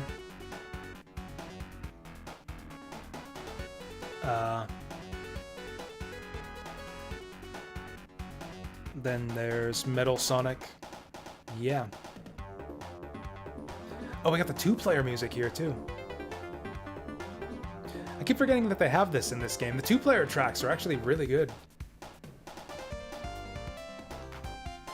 Alright, tea's ready. You guys can enjoy this ending, will I? Yeah, 90 minutes. 90 minutes to beat both Sonic 1 and 2. Really makes you think. So that's like 40 minutes for Sonic 1 and 50 minutes for Sonic 2. These games are so short. No wonder people say that Mario's better. It takes a lot longer to beat like Mario 3 or Mario World. It's fine, they'll bring it back with Sonic 3 and Knuckles. Actually, Sonic 3 I think is even shorter than Sonic 2. But if you combine it with the Sonic and Knuckles, it becomes like a full-size game. I'll be right back.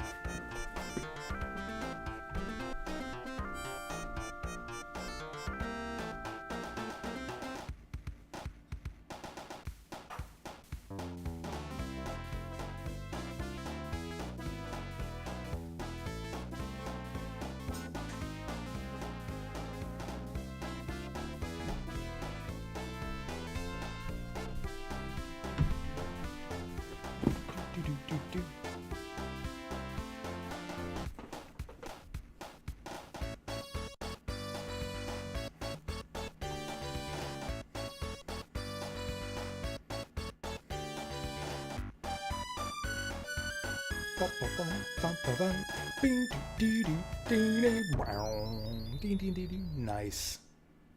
Love that they, end things off strong with the theme song there. So that's Sonic 1, that's Sonic 2.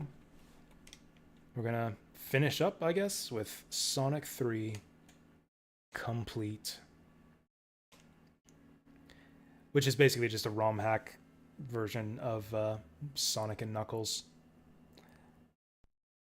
Nothing crazy. I'm sure I've streamed this one multiple times before. It is essentially a quality of life hack for Sonic 3 and Knuckles. Fixes some visual and physics glitches in the game. Also gives you kind of like a greatest hits compilation of like all the different versions of this game. You can choose your level layouts based on like which version of the game you want. Can I get Supersonic? I'd rather not. I really prefer not to, especially in Sonic 3 and Knuckles. Sonic 1 you can't get Supersonic, but I'll do special stages in Sonic 1 sometimes, because it's fairly painless. Sonic 2 is pretty annoying to get all the emeralds in. Not super time consuming, but pretty difficult. Sonic 3, it just takes way too long. Like, you actually spend about as much time in special stages as you do in the regular stages. It's been a while since I've actually loaded up this version of the game. I just want to make sure all my options are set correctly here. So yeah, you get the easy mode level layouts available from the, Sonic Jam compilation.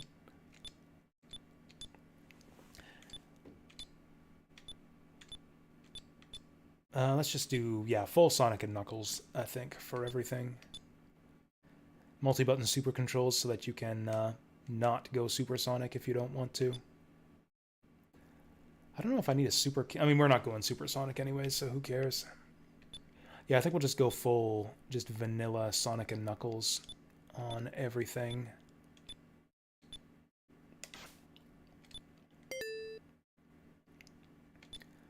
I forget what music playout is, but I think enabled is the right choice. Theme control.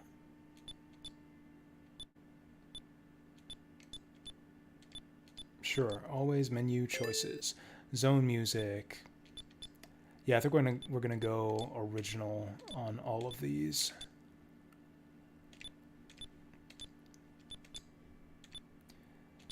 I will go with the... I mean, who cares about the super theme? We're not going supersonic. Sonic Knuckles.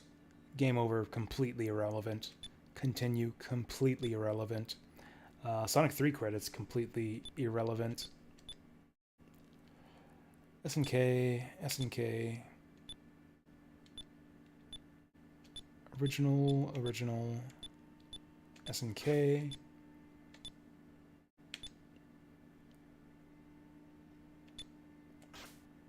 Level restart, also completely irrelevant. All right, I think that's it. So yeah, basically, there's been a few... I'll explain this a little bit, even though you guys have probably seen me play this like 3 times before.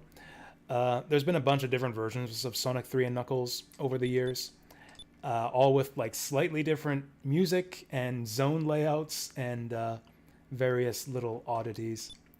So because of like the whole like weird licensing thing with like the Michael Jackson estate, I think it is, or something, they can't actually use some of the old zone themes from the original game. Yeah, the Michael Jackson tracks were, I think it's Carnival Night, Ice Cap, and Launch Base Zone. So they replaced those with like some older music they used in the beta version of the game. And those are actually the tracks you hear in all like modern compilations of Sonic 3 and Knuckles. Like Sonic Origins uses the beta tracks instead of the original Michael Jackson ones in the original Sega Genesis version. So this ROM hack lets you just choose which version of the music you want. Also, the music is different depending on whether you play Sonic 3 alone, or Sonic and Knuckles alone, or Sonic and Knuckles together, and you can like flip all the musical options based on whichever version of the game's music you prefer. I actually kind of prefer some of the Sonic 3 music, like the mid-boss Sonic 3 music is pretty dope. But yeah, we'll just go full Sonic S3 and K here. And then some of the zone layouts, like the level layouts, change a little bit too, depending on whether you're playing Sonic 3 alone, or Sonic and Knuckles, or Sonic 3 and Knuckles together. But yeah, we're just basically flipping all the options to play vanilla Sonic 3 and Knuckles. Oh yeah, and you can also play the game separately. You can pick this to play Sonic 3 alone, and this to play Sonic and Knuckles alone. But we're going to play them both together. What version of this? This is a ROM hack called Sonic 3 Complete, which, in my opinion, is the definitive version of the game, because it gives you the option to use any of the options from any version of the game. You can use the music from any version of the game, you can use the layouts from any version of the game, and you can kind of mix and match the different options as you like.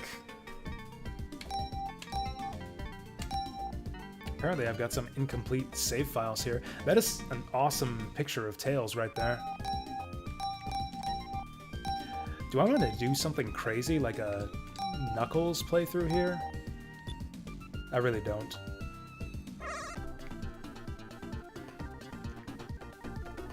Silver became a character? Like Silver Sonic? Like the robot from Sonic 2 Game Gear? Or like Silver the Hedgehog, the psychic hedgehog character from Sonic 2006? Yeah, Silver the Hedgehog is a different thing entirely. He has nothing to do with Silver Sonic. At least as far as I know, I haven't actually played Sonic 06.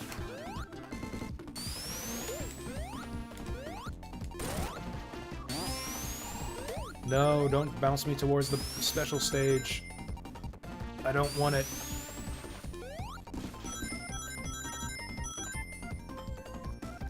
This is an amazing first stage, actually. Like, this bit right here is kind of tremendous. I mean, okay, not that bit where I get glitched through the boss and got hit, but it's not even a glitch, it's just iframes. But like where the whole stage transforms and gets lit on fire halfway through is pretty fucking cool. Like, there's never been anything like that in a Sonic game before, has there?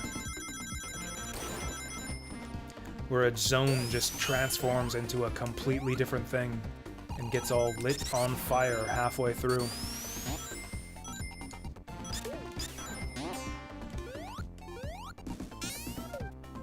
Boo. That's fine, we'll get a better shield right away. Shield powers are such a great addition to this game too. It gives you even more incentive to try to keep your shields. It rewards skillful play by giving you these cool powers. At least if you play as Sonic. Honestly, playing as Sonic is the only way that I like to play Sonic 3 and Knuckles. Tails' flight ability, I think, is too slow to be fun. And the Knuckles stages and especially bosses kind of suck. I only actually like this game playing as Sonic. I don't know if there's a way to avoid that special stage, but yeah, screw this. Fuck Blue Sphere.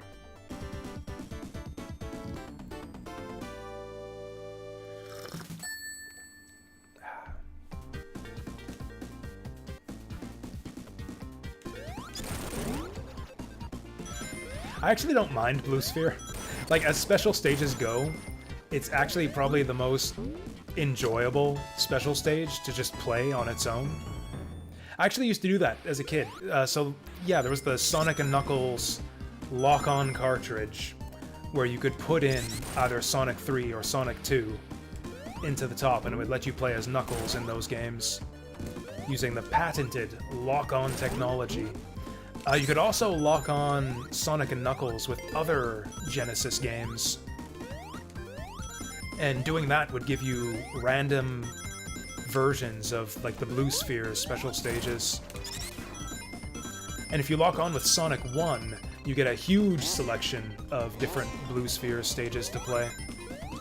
And I actually used to do that when I was a kid. I would lock on my Sonic & Knuckles cartridge with my Sonic 1 and just play through as many Blue Sphere stages as I could get through.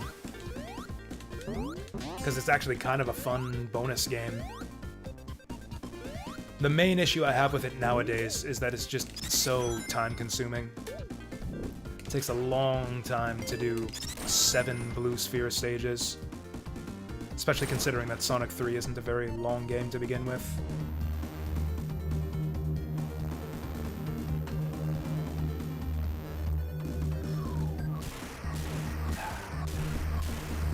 This is a cool little set piece. Nothing to it gameplay-wise, but I don't know. I've never been bothered by this. It's just cool to be running away from the missiles and everything.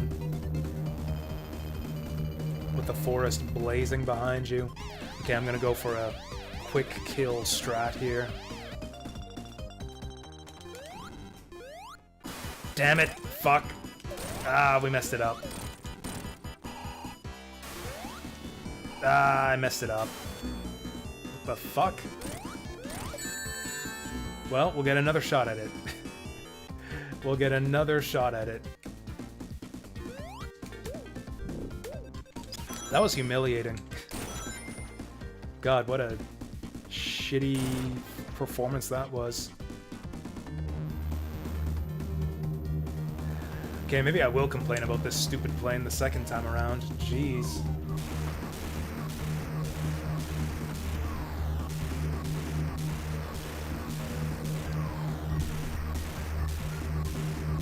Bit of a weird missed opportunity that this plane never shows up again. Or maybe that's meant to be the plane that like flying battery takes place in. Maybe that's the flying battery right there. I actually don't think it is, because you actually see it in Mushroom Hill. Fuck!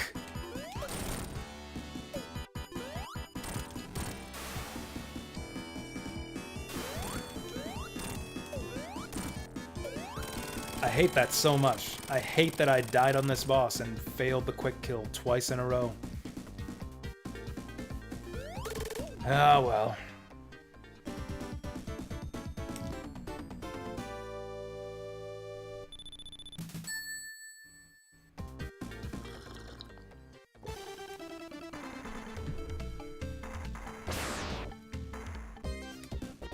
Oh, here we go. Good music time. Actually, I said earlier that I thought Sonic 3 and Knuckles had the weakest soundtrack of the Genesis Sonic games. And yeah, I do think that's generally true. There's a few exceptions, and this zone is definitely one of them. This might actually be my favorite track. Not this, but like this zone in general has my favorite music in the whole series. Act 2 is the really, really good version, though. Second part of this level is Michael Jackson. I don't think it is. Like, maybe there's a Michael Jackson song that it sounds similar to. But, like, this this stage's music is still the same in modern compilations of the game. Like the Michael Jackson estate doesn't own the rights to Hydro City.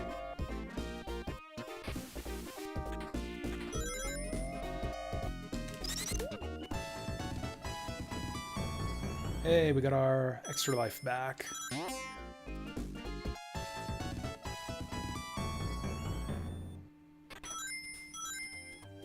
Oh, I see. I mean, I've seen the Michael Jackson mashups of, like, all the music in this game. There's one for Marble Garden as well. Actually, I think they mashed up Marble Garden with Thriller.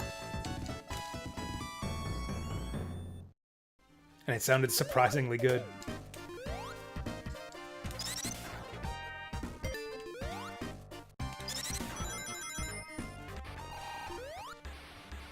Actually, I kind of want the insta-shield for this. Holy fuck. I actually bounced on that guy directly on top without taking damage. I knew that was possible, but I didn't expect to do it from off-screen. Yeah, I'm sure I've seen that video before. I've seen all the Michael Jackson Sonic 3 mashups.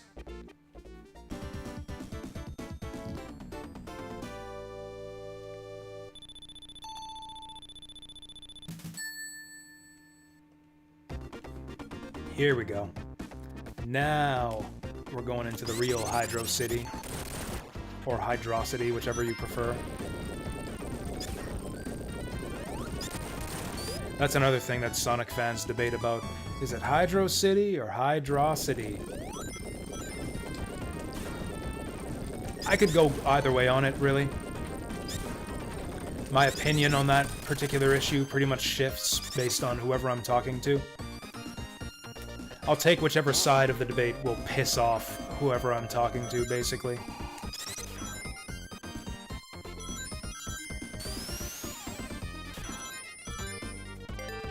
Man, speaking of great parallax...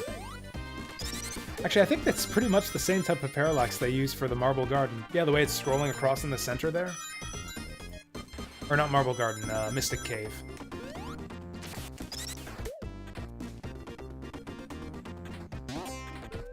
The background of the stage is very purple.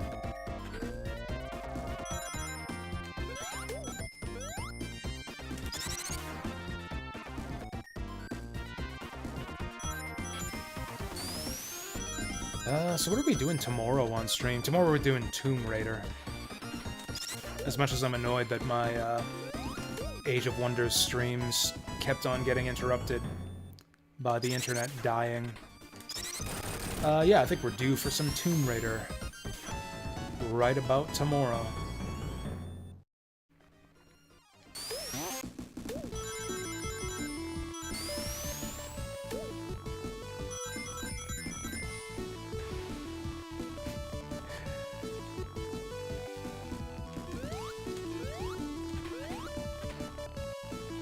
I think it's neat how they, like, turned a water zone into like a speedway zone. You expect a watery zone to be like, you know, like Labyrinth in Sonic 1. I feel like Labyrinth in Sonic 1 kind of gave water levels in Sonic a bad rap for like the rest of the series, even though none of the other ones in Sonic 2 or 3 are bad at all. Labyrinth is pretty slow. Kind of not great. I mean, I don't know, you can learn it. You can learn it and learn to like it like I did. But it's pretty rough going your first time through. Rough and slow. Sonic 2, though, like, what do you got? You got Chemical Plant and Aquatic Ruin, which, you know, kind of sucks having them back-to-back, but you barely have to be underwater at all in those zones, so it's kind of fine. In fact, I don't know if you guys noticed, but I took a completely dry path through the Aquatic Ruin. We didn't go underwater at all in Aquatic Ruin. I wish I'd gone to the bonus stage to get a shield. Oh well. Do it the old-fashioned way? Nope.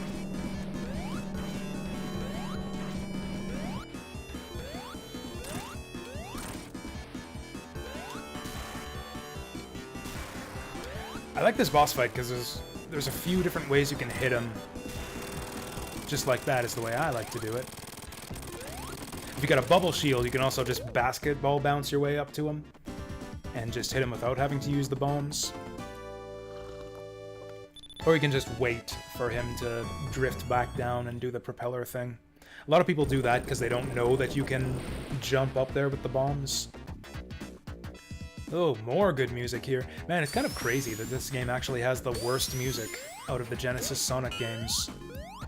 Because the soundtrack in this game is actually still kind of awesome. Kind of really awesome.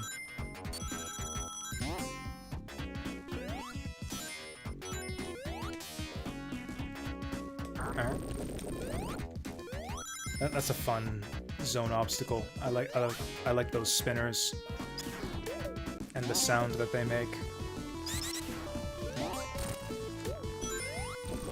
Well, screw that guy. What? I call shenanigans on that one. Oh, no checkpoint either. What the hell? I thought Sonic 3 Complete was supposed to fix stuff like that.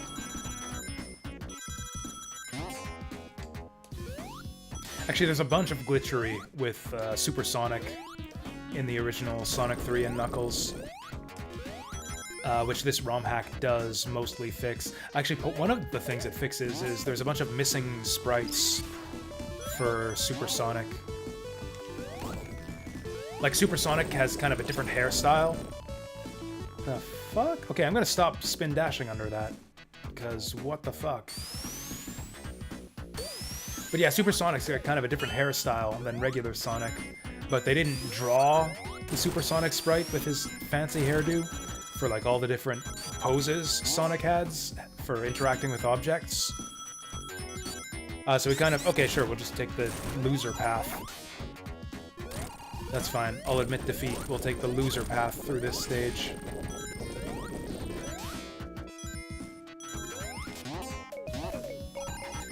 But yeah, they actually redrew a bunch of the Super Sonic sprites to actually incorporate his correct hairdo for this ROM hack. Which is a nice touch, I think.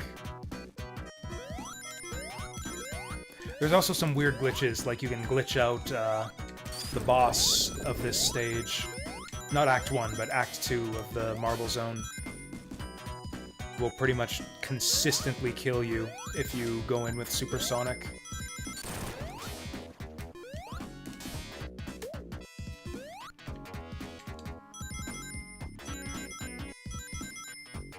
Oh, this is such a fun game to just play, though. It's been a while since I've done a run through the old Sonic games, actually. I'd actually forgotten how fun they were.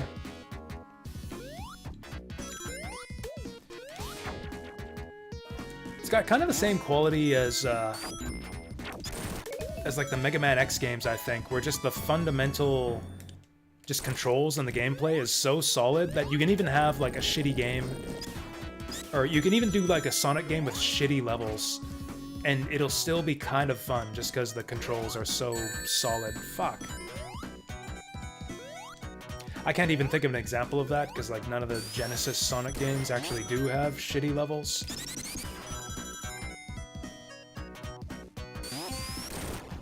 But yeah, it's like I said with Mega Man X6, like that game's still actually kind of still fun to play because it's still Mega Man X. And just dashing and jumping and shooting always feels great in Mega Man X. It's kind of the same for Sonic too, I think.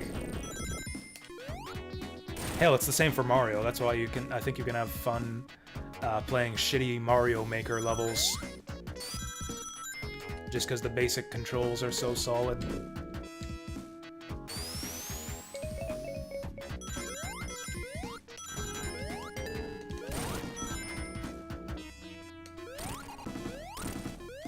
Oh.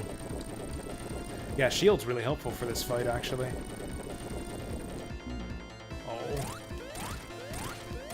Get out of here.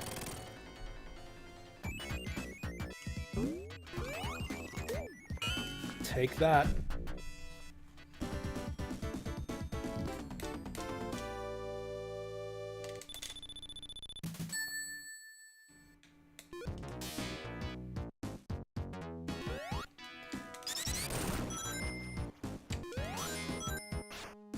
Actually, one thing I really liked about Sonic Mania was the way that they kind of mashed this zone up with, I'm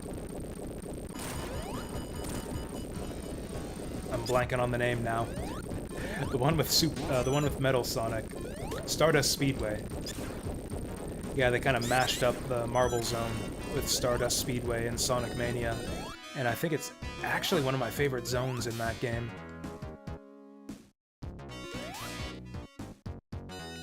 Although, I don't know, that's a competitive field. Because, like, yeah, the best zones in that game are, like, what? Studiopolis, Press Garden, I really like as well. Honestly, all the original zones in Sonic Mania are kind of my favorites, mostly because they have, like, the most new stuff. The copy-pasting from the old level designs kind of bothered me a bit in Sonic Mania. Hydro City was the worst for that, actually. There's huge sections of Hydro City Act 2 that are just straight up copied from the original zone. Titanic Monarch is another really, really good one from Sonic Mania. Shit, I might have to go play some Sonic Mania after this. Probably not. I don't think we have the time for it. My main issue with Sonic Mania, and the only reason that it's not my favorite Sonic game, is that it's really, really long. Like, I think it still takes me longer to beat Sonic Mania than it takes me to beat, I mean, all of the Genesis Sonic games combined. I guess we'll see at the end of this run, but, like, it takes me a little over 4 hours to do Sonic Mania. We will easily clear this game. We will easily clear Sonic 3 and Knuckles in under the 4-hour mark. So yeah, I can clear Sonic 1, 2, 3, and Knuckles in less time than it takes to beat Sonic Mania.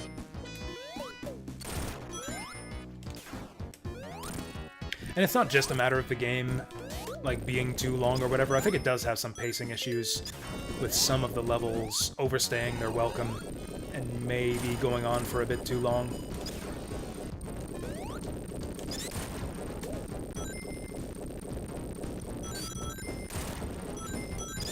I mean, I think Sonic Mania has the same number of zones that Sonic 3 and Knuckles does.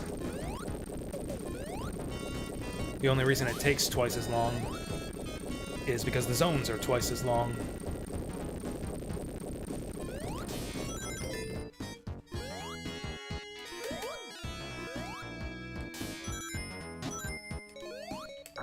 Lightning Shield's good for this guy.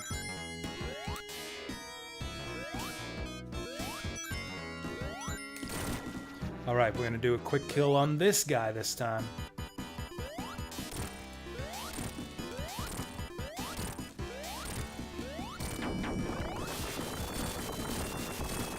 Oh, I lost the Lightning Shield. That's fine, we don't need it. Going... I mean, one way that I handle it, actually, is there is a natural cutoff point in the middle of Mania. So I usually just do it in 2 sessions. It's like right in the middle. It's actually the Stardust Speedway where you fight Metal Sonic. That's like exactly the halfway point of the game. So I usually just stop after Metal Sonic and then start it up again the next day and do the second half of the game. Although, again, I think it's more of a zone pacing thing. I wish they had just condensed the zones a little. You know what they could have done? Is they could have just stripped out all the copy-paste stuff. Like, just take out all the bits of the zones that they directly copied from the old games. Just take out the copy-pasted stuff and replace it with nothing. And then, yeah, your game is half as long now. And has only the good new stuff in it.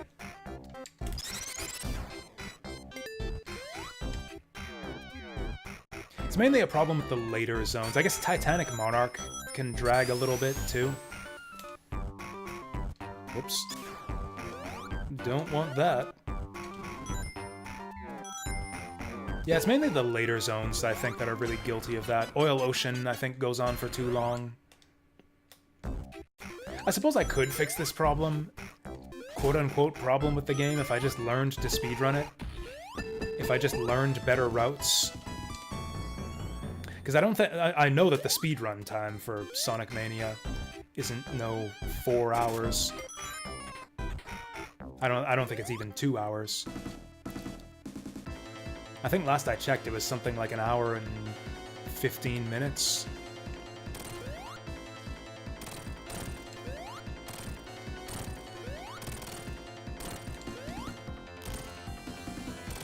If it's longer than 90 minutes, then Sonic Mania is definitely too long.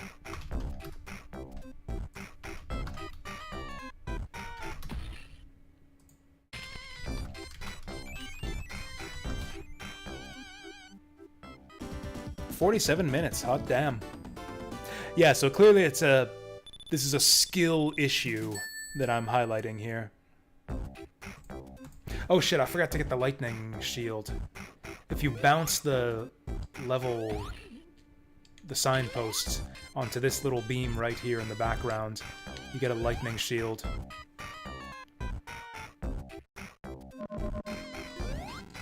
Which is helpful for getting this shortcut right here.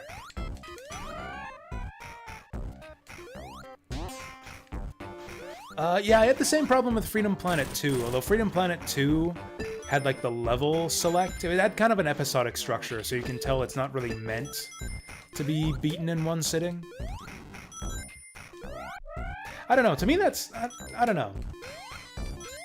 There's just something nice about, like, a mascot platformer in particular, where you can just sit down and clear it in one go. And, like, have, like, a nice continuous experience. Experience, like, a singular, like, little story in one sitting. I mean, that's kind of how the format's always been in the Genesis days, like Rocket Knight adventures. And the Rocket Knight sequels were all a little under an hour each to beat. Actually, I think Rocket Knight Adventures, once you learn it, is quite short. I think that's another, like, 40-minute game, same as Sonic 1, once you learn it. Yeah, I really like... really like having the bubble shield there to interrupt your momentum.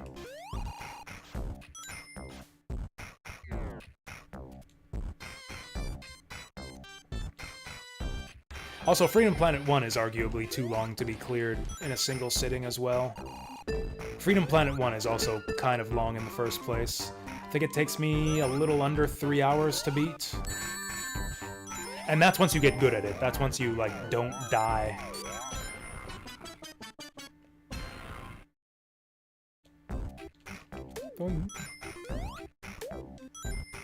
You'd just be starting Sonic 2. I think you could beat Sonic 1 in less than 2 hours. Although, I don't know.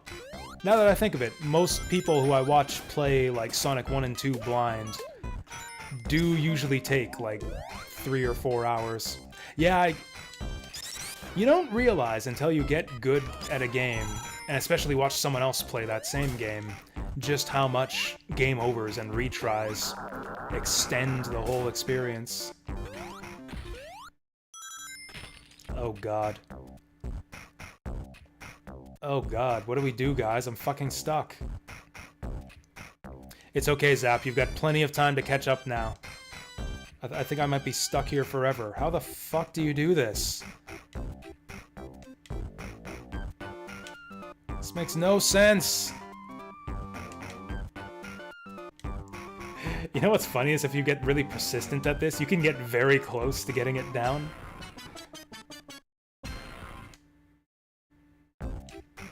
You can get very close to getting it all the way down. Gotta hit it at, like... Gotta jump it right when it's, like, at the... about to hit the apex of its cycle. Anyways, fuck it, I know how to do this. I was one of the people who got stuck here as a kid. Never thought to use the up-down. No other object in this game requires you to use the up-down.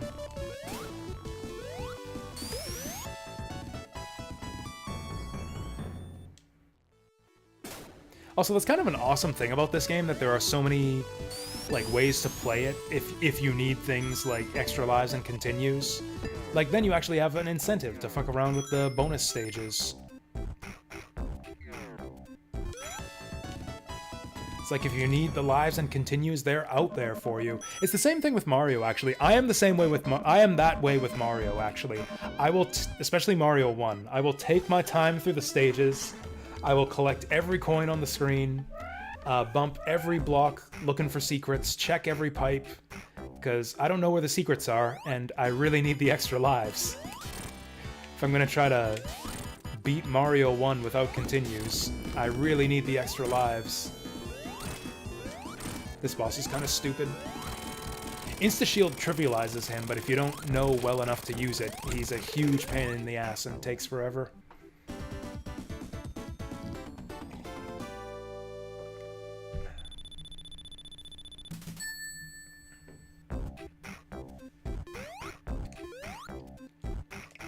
Oh, in the original version of Sonic 3, like Sonic 3 alone, you could hit the button to shoot yourself out of the cannon early. Which would do nothing. What you're supposed to do is sit in the cannon and wait for the cutscene to automatically shoot you out. So I got stuck there too. I got stuck at the cannon too, where I kept on trying to shoot out at different angles, trying to figure out what I was supposed to do next. I thought the game was broken. I thought it was glitched.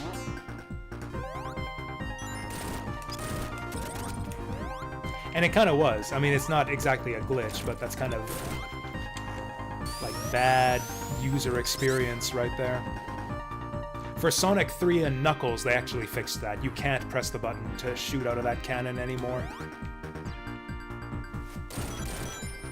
Yeah, this is a pretty good one. This is the track that hurts the most to lose in the, like in the modern versions with the beta tracks. I actually really don't like the beta track for this stage very much at all. I really like the one for Carnival Night. I really like the one for Launch Base, especially Act 2. But yeah, the beta track they use for this stage is actually not that great. Changes the vibe of the whole zone, too. Like, it doesn't sound like this at all. I'm trying to remember what it actually sounds like. Oh yeah, this is the one that's got like kind of like a swing beat to it, sort of like.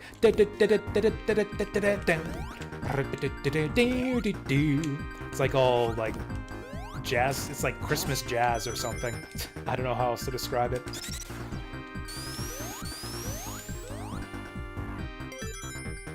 An interesting take on the zone, but I think that this more like thumping beat fits this zone better, just the speed of it and everything. Again, the tempo of the track matches the motion of the zone really well. Whereas I think the beta track doesn't do that at all.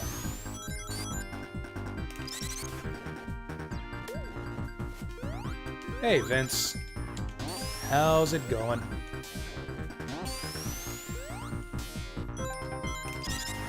Welcome to Sonic, and my internet's still alive. Although if it is gonna cut out... Actually, now would be about the time that we'd expect it to cut out. Yeah, this is a troubleshooting stream, actually. My internet crapped out on me on the last 2 streams. Seemed to be a fairly consistent issue, where after streaming for about 2 hours, my internet would go down. So I'm gonna try it again today and see if it happens again. So far, so good. Yeah, this is the test actually. If I can beat all 3 Sonic games without losing my internet connection, I'm gonna assume that everything's sorted out and that tomorrow's stream will go off without a hitch. Thursday morning, check Steam, might find... Okay. I'll be sure to do that. And I will... I mean, I say this every week, but I will be attempting to start the streams earlier in the morning. I'm gonna try to set up with a new meal plan. I'm gonna set... So I used to have it set up where I would like order in or like I would get takeout for stream days, just so I can like spend less time eating.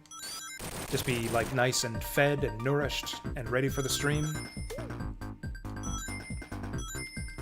And then I would like do home-cooked meals for work days. I've decided I'm gonna reverse that now.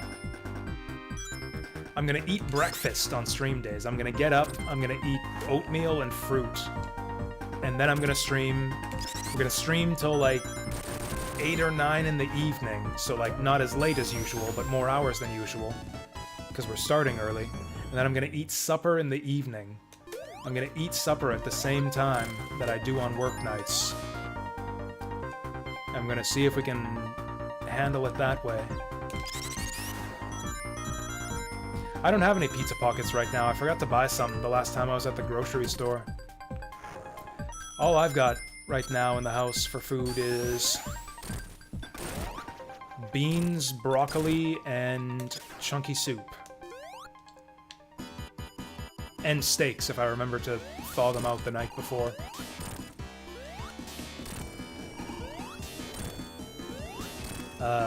Lightning Shield is so fucking good for this boss fight. Like, it's just a totally different fight without it.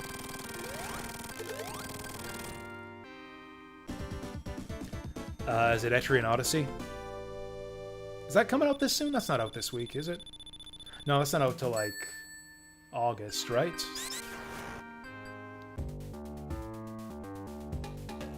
June 1st, okay. Huh. Game coming to Steam. Man, I should know this, but I'm blanking on it. Coming to Steam multiple times. Oh, I got it right. Oh, okay.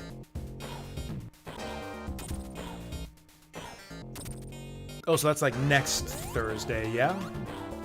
Or is it going on like pre-order or something? No, it's on pre-order already. You can buy it like right now.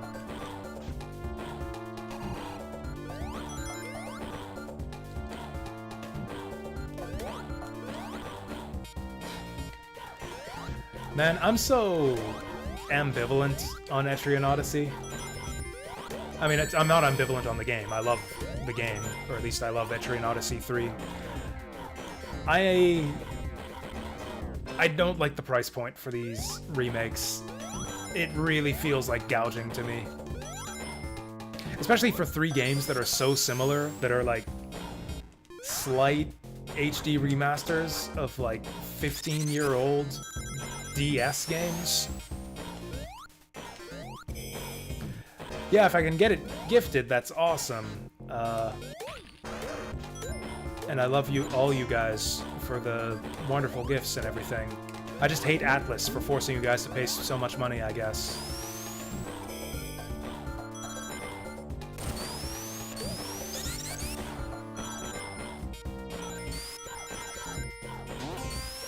It's funny, too, because you do get, like, what, 30% off? Basically, it's like buy 2, get 1 free. You can, like, get them for about $50 Canadian each. Which is like, you know, 150 bucks for all 3. But if you get all 3, it's 100 bucks. So it's like if you buy the 2 of them, you get the 3rd free, kinda. The problem is they all cost like 50 bucks each, so that's like a lot. 100 bucks for 3 Etrian Odyssey games.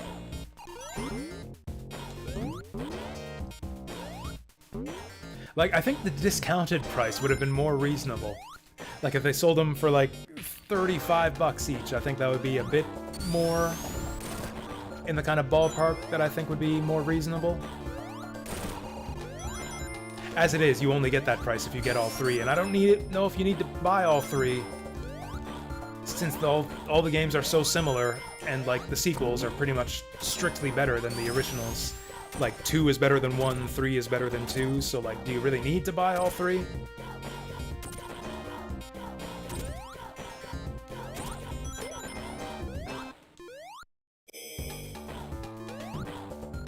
They don't let you gift the bundle either? That really blows. Man, fuck Atlas.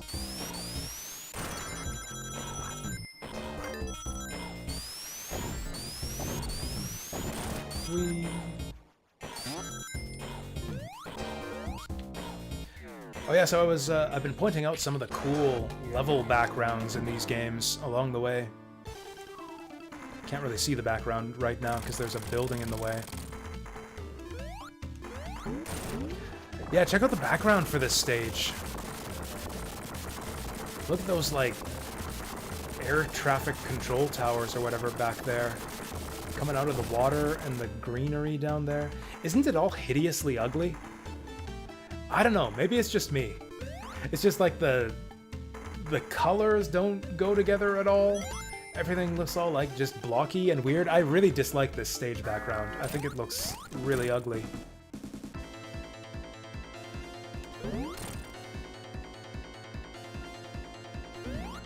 Boo.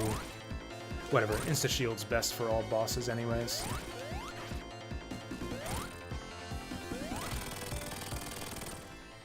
FF16 already? I didn't think that was coming out till August.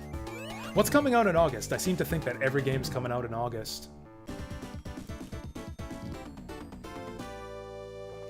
Is Diablo 4 in August? That's coming out right away too, isn't it? That's coming out sometime in June.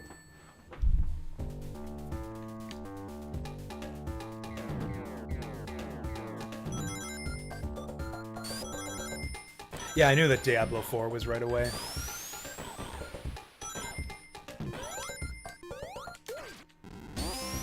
Yeah, I don't think Diablo 4 is gonna be for me. I hope it's good. I just have no faith in Blizzard at this point. I think they're gonna fuck it up. I think they're gonna do some invasive bullshit with their games as a service platform crap. If it doesn't, like, if something like that doesn't show itself, like, at the very start of the game, it'll show up in the end game or something. I just have no faith in Blizzard to not just fuck Diablo 4 up with microtransactions and everything.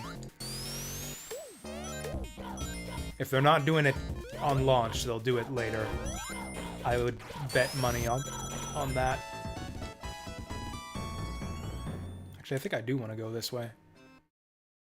Holy shit, is Armored Core 6 that soon? Christ, I thought Armored Core was like August 2023. Wait, it is 2023. 2024. God, I think I might be super hyped for that. I had no idea that was coming out so fast.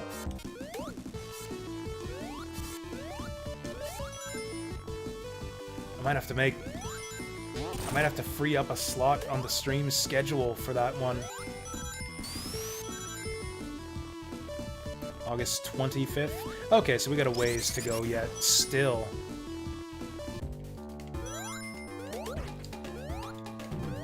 Oh, August is creeping up on us quick, too. We're almost in June. It's almost June. Next week, it'll be June. Yeah, I've played Armored Core 3, 4, and 5. I think the one I played the most was 4, or 4 Answer on PS2. I actually barely played 5 at all, but I rented 3 a couple times on PS2, and I really liked it. That and Dynasty Warriors 3 were like the 2 PS2 games that I rented frequently whenever there was nothing else new that I wanted to rent.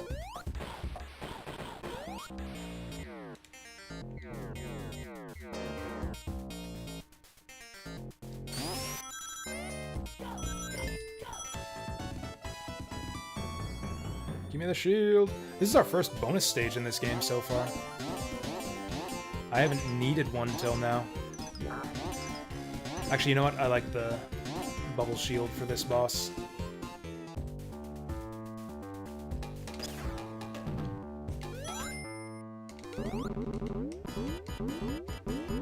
Yeah, this is a good shield for this boss. Watch this.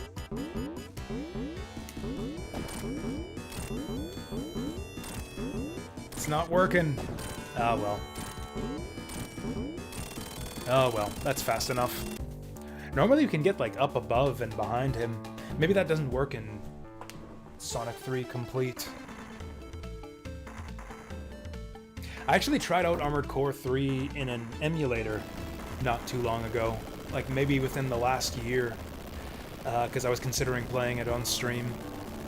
There was some impressive storytelling, I thought, in Armored Core 3 as well. It's very understated in kind of, you know, classic FromSoft style.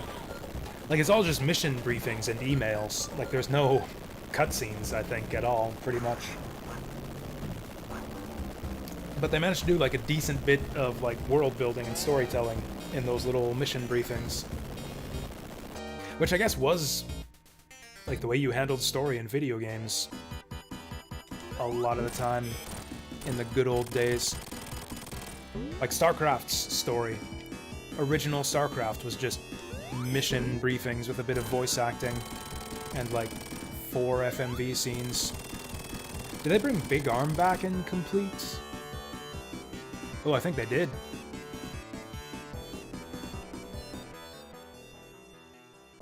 Oh, Big Arm's back! I think that might be the one option that's missing in this game, actually. I don't think you have the option to not fight Big Arm. Because this boss is actually cut from the original version of Sonic 3 and Knuckles. This boss is scary. Like, the way that he can get you even if you're a Super Sonic. I know, right? That's like the only thing in any Sonic game that can fuck with Super Sonic. Also, he's got wicked boss music. I think this is my favorite final boss theme in the series.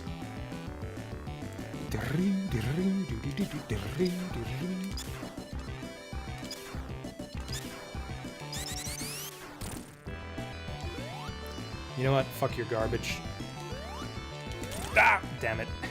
Yeah, if you lose your shield and get the insta-shield back, you can get some extra hits on him when he's floating around down there. We got him quickly enough, though. Okay, and that's Sonic 3 done.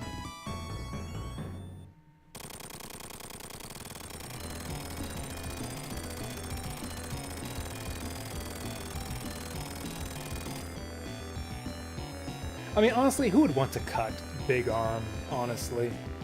It's just, like, strictly a good thing that they put him back in this ROM hack.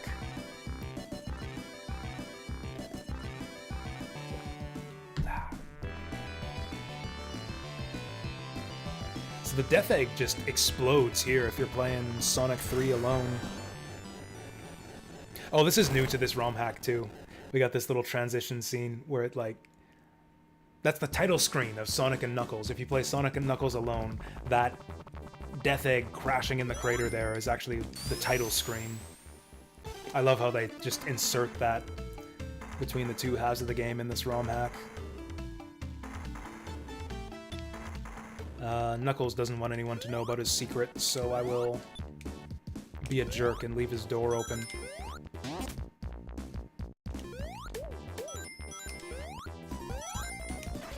This is such a good first zone. Is Knuckles our friend yet? No, not until we kick his ass in the Hidden Palace zone.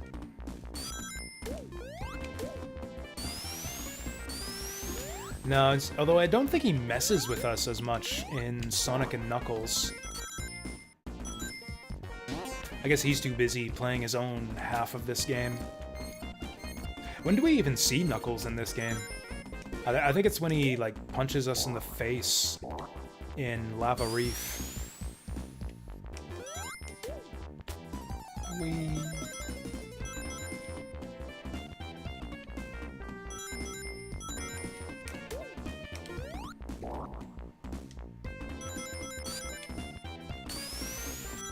So I actually owned this game when I was a kid, obviously, but I didn't actually own Sonic 3. I rented it a few times, but like it wasn't, I don't know, I guess it was too old or something. Wasn't in stores anywhere, or maybe my parents thought it was too expensive and just didn't buy it for me. But Sonic and Knuckles was not expensive. Yeah, I couldn't save, I had to play this half of the game on its own, in the classic Sonic style. No saves, no passwords.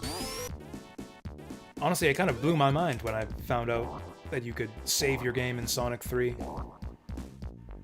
It's actually not that bad at all to not be able to save if you're playing this game on its own. It's not very long. So, like, it's really no worse than going through, like, Sonic 1 or Sonic 2 without saves. You bitch! I had a lot of rings there, didn't I?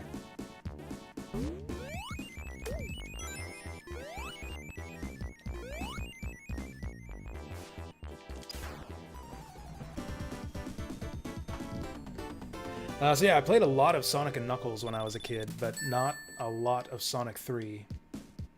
Although I've played a lot of Sonic 3 since then, so whatever. I know both games pretty well.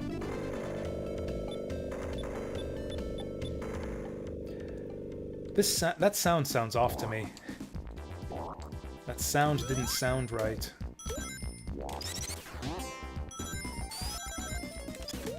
You know, it's funny, I haven't played a Sonic game on original hardware since I was a little kid. So if there were like inaccuracies in the emulation or something, I don't think I would even be able to spot them.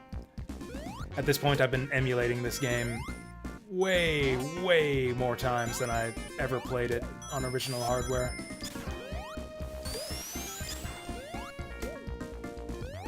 I kind of do want to get a Genesis just to try things out. See what it's like. It's more of a novelty for me. I know for some people, like, original hardware CRT is a super important thing to the point where they say, like, you can't really enjoy retro games without it, but I don't know. I've been enjoying them just fine for these last 20 years or whatever it's been I've been emulating.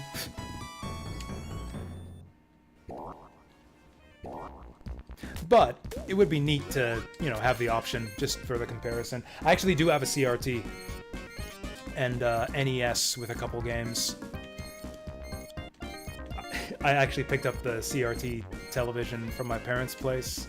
It's an old one that they got me for college that I never ended up using.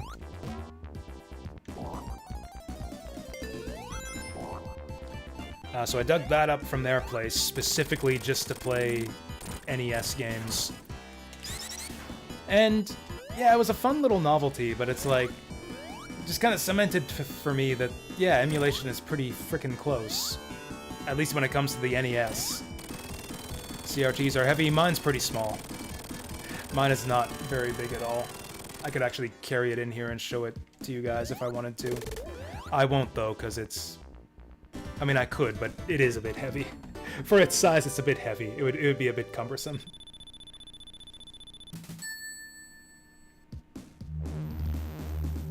Oh, you had to... Yeah, one of those things, like, bring your own TV, console, whatever.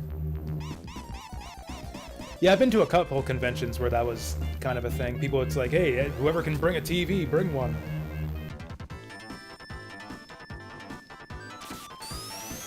Sony Triniton? Nice.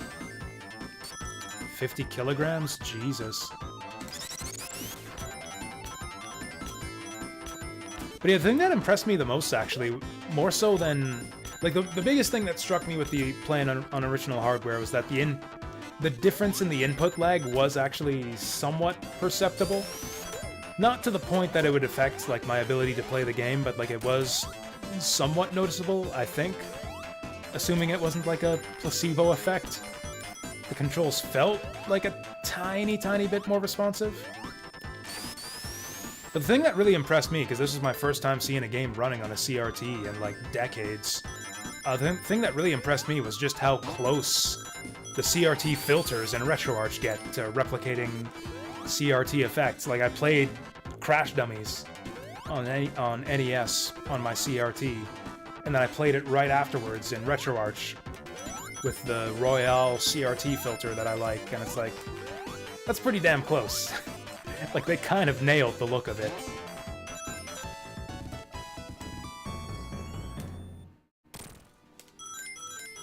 But yeah, I kind of want to do the same side-by-side comparison for Genesis, and I really want to get a PlayStation as well, actually. Because there's a bunch of PlayStation games, actually, that don't quite look right to me in emulators.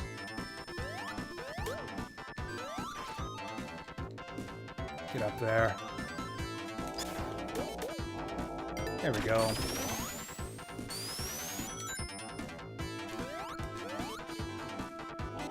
There we go.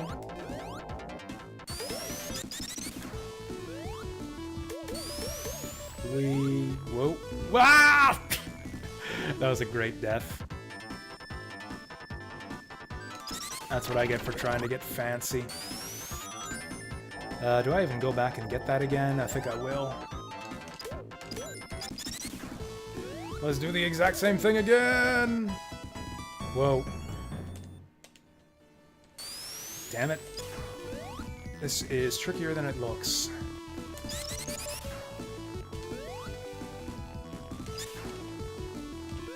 Man, what worthless invincibility. There were no enemies for us to kill with this.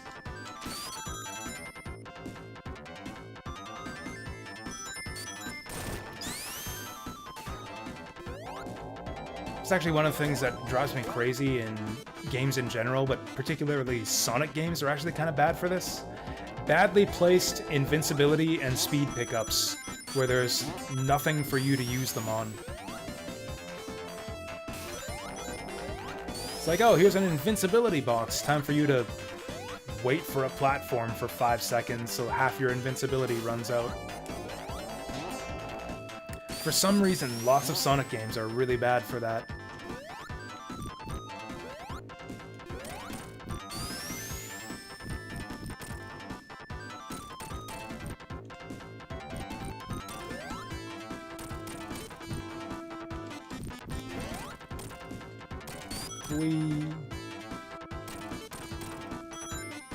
Oh, hey, this is another boss I got stuck on when I was a kid. I was really, really stupid when I was a kid. I mean, was I really, really stupid? I was like 8. Was I really, really stupid, or was I just 8?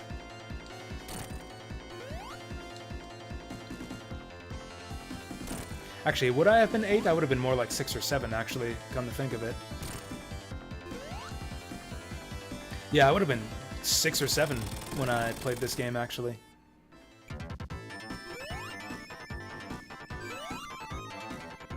Right there. Could imagine Sonic from the cartoon being Eggman with this trick. That would be perfect. That could totally be... Or actually, yeah, this capsule monster thing could totally fit in as like an Eggman robot in the Adventures of Sonic the Hedgehog.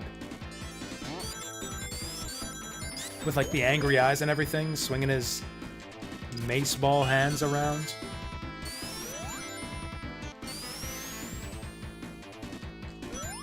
There we go.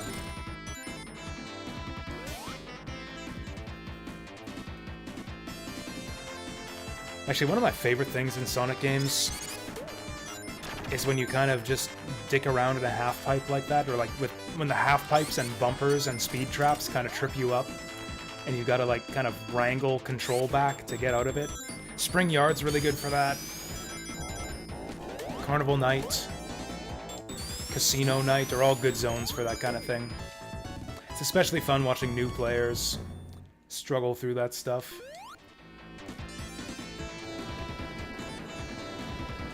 It's like, Sonic, settle down! The fuck are you doing? The controls in this game are so bad! But really, it's not the controls that are bad, it's the players that are bad. And if you just stick with it, you'll learn that.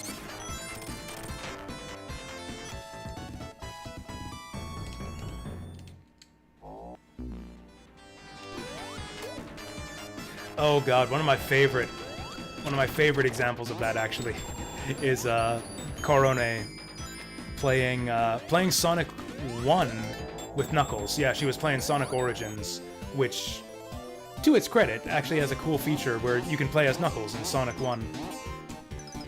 Which the original, like, Sonic and Knuckles lock-on didn't let you do. There's a part, exactly the spot I was thinking of in Spring Yard Zone, where there's a bumper pit that kind of bounces you around and it's tough to get out of. Korone got stuck in that, and the whole time she was just going, Knuckles? Knuckles? Knuckles? Knuckles? And then she gets it and she's like, Knuckles. That was the funniest shit I've seen in my life. I don't think that clip's on YouTube anymore. I used to watch that clip like every day. And now it's not up there anymore.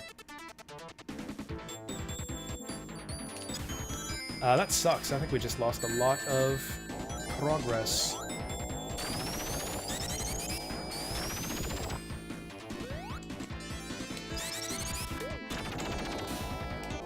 Let's try this again. Whoa! There we go.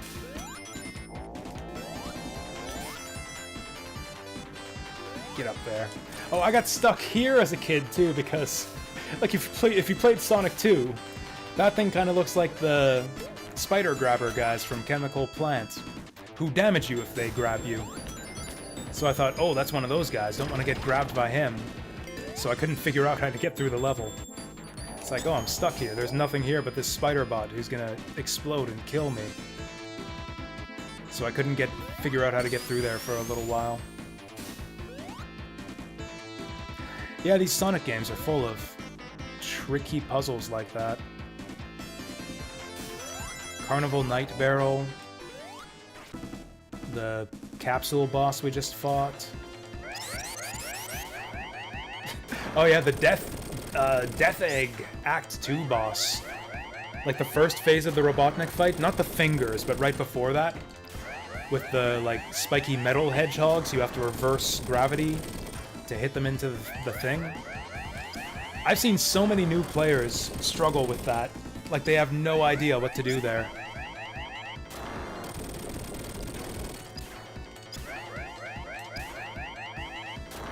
Which is funny, because that's one part that I don't think I ever got stuck on as a kid. I think I figured that one out pretty easily.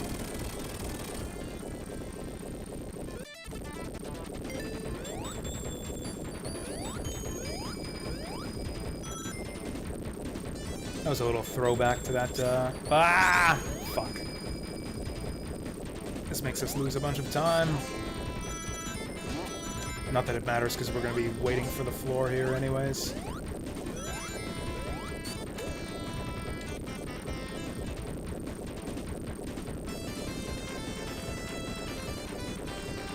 You know, the Sonic and Knuckles half of Sonic 3 and Knuckles is surprisingly short. We're like... I mean, we're not halfway through, but still, we got, what? Sandopolis, Lava Reef.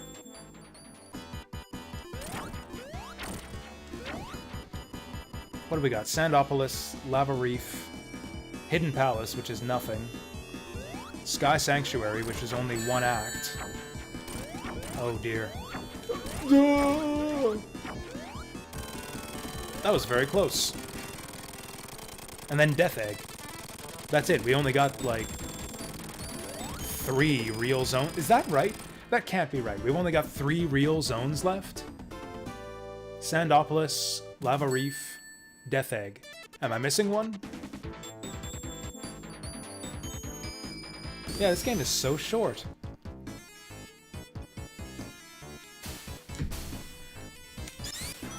Well, the internet hasn't gone down yet, so I think I'm pleased to call this experiment a near success.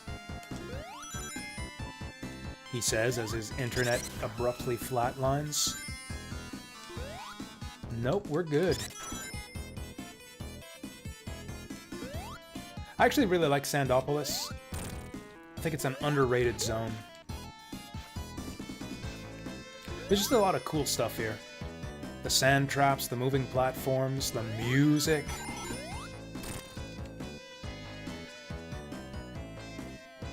Also, I like the ghosts in Part 2. And I don't give a fuck who knows it. I like the ghosts in Act 2. It's a cool gimmick. Oops. Big oops. Okay, going down. That Scorpion was missing his tail spike. I've never seen that before. Well, hope it's safe down here. Alright, we're good. Whoa! Frickin' lower paths in Sonic, man.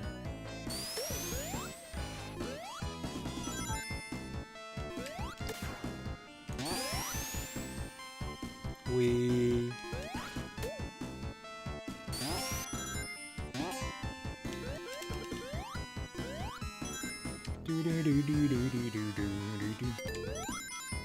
Music here is so good.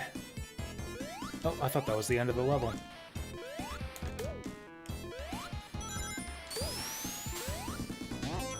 Actually, Act 2, there's some stuff in Act 2 that I don't like so much.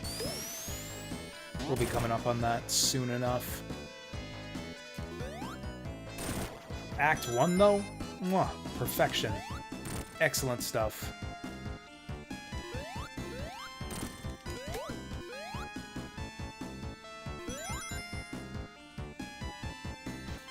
I always thought that these platforms looked like tiny little top hats upside down. Yeah, little upside down top hats. Yeah, these things right here. Wouldn't you wear that on your head?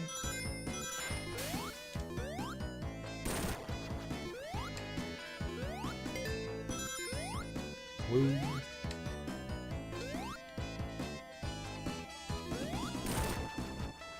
There we go. This is the place I was thinking of earlier. Ding, ding, doo doo doo, ding, ding, ding.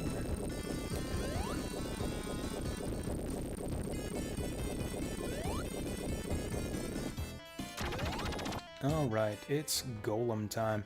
This is my favorite boss in the whole series. So fucking funny.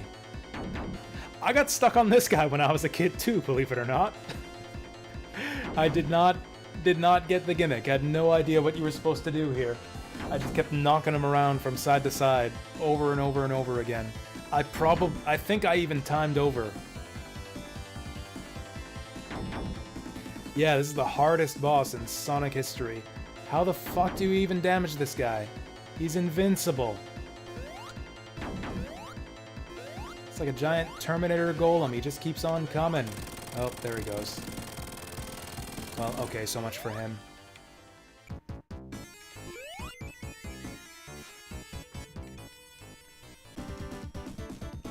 I actually don't know what's the faster strategy for that fight. Whether it's to knock him over repeatedly, or to just let him jump in the sand pit. I'll have to look up a speedrun to see which is faster. I think regardless of which is faster, I think I'll just always let him jump into the sand pit, because it's way funnier that way.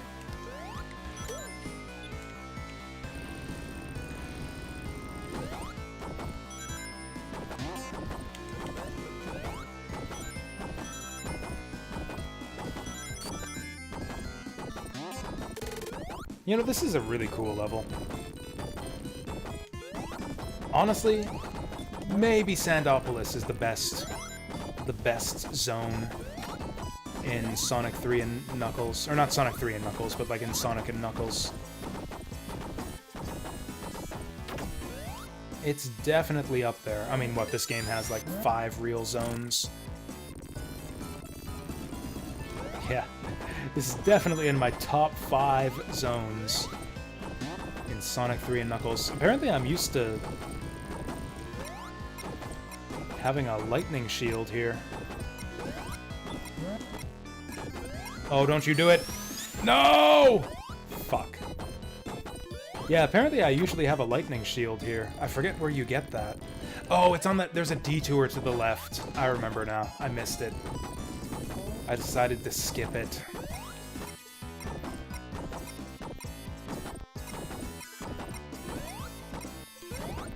That's rather tight timing there. Wow, I'm really used to having a lightning shield. Okay, time to see what's down here. Normally I just double jump up to the right there.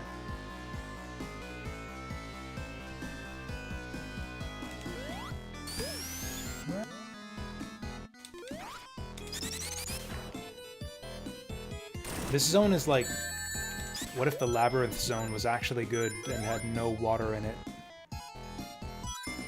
The fuck? Well, I hope that didn't ruin things for us. I just clipped through that platform. I think this just takes us backwards through the level a bit. I was supposed to land on that thing. And instead we gotta go back and hit the switch.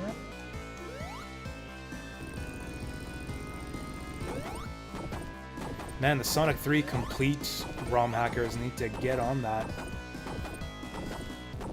Oh no. Get out the way, get out the way, get out the way! Ah, we're fine. Nothing to it.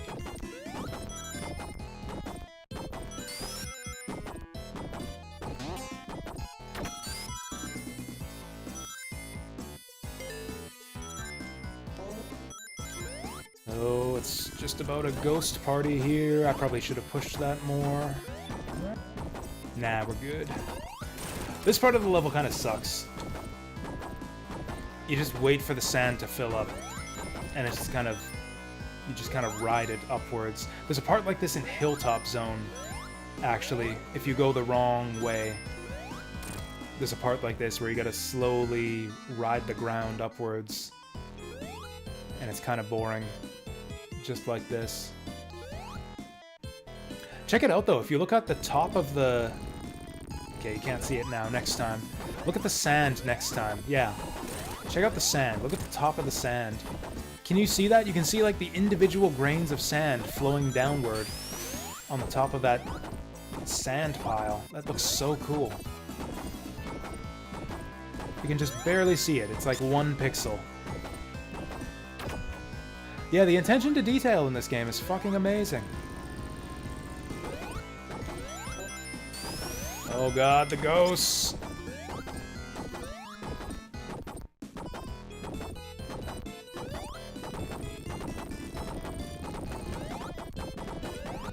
Also, I like how it was kind of a gag in Sonic Adventure 2. That, like, Knuckles is apparently scared of ghosts or something. I like to think that it's, like, trauma induced by the Sandopolis zone. Because, yeah, the Knuckles version of this level is actually kind of awful.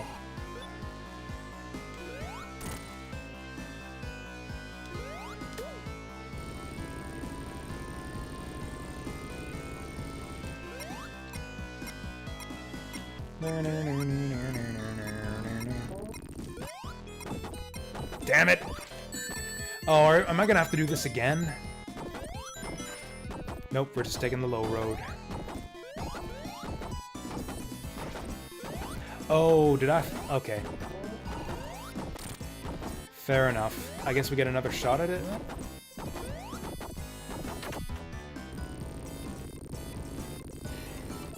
I could have sworn that you can usually land on that right-hand platform. Maybe I usually carry the lightning shield this far into the level. There we go. Okay, I'm gonna grab this time. Normally I skip these, but apparently some platforms you can't land on without this. I never hit these ropes anymore because you can just skip most of them.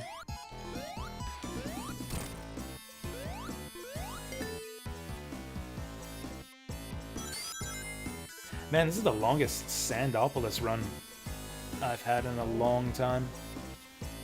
This is an issue, actually, that a lot of newer players have with some of the Sonic 3 and Knuckles zones, is running up on the time limit. It's like, once you know what you're doing, pretty much none of these levels will take more than 5 minutes. Most of them will be done in, like, 3. But yeah, we're going up on 6 here. We only got, like, 2.5 minutes to clear this level. No, 3.5? 3.5 minutes.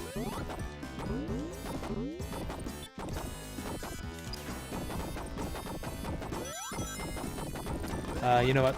Let's hit this just in case. And hey, speaking of weird puzzle bosses, not really much of a puzzle here, but still. Kind of an unorthodox boss fight. Gotta strip away his armor first. Fuck you. Yeah, I meant to do that.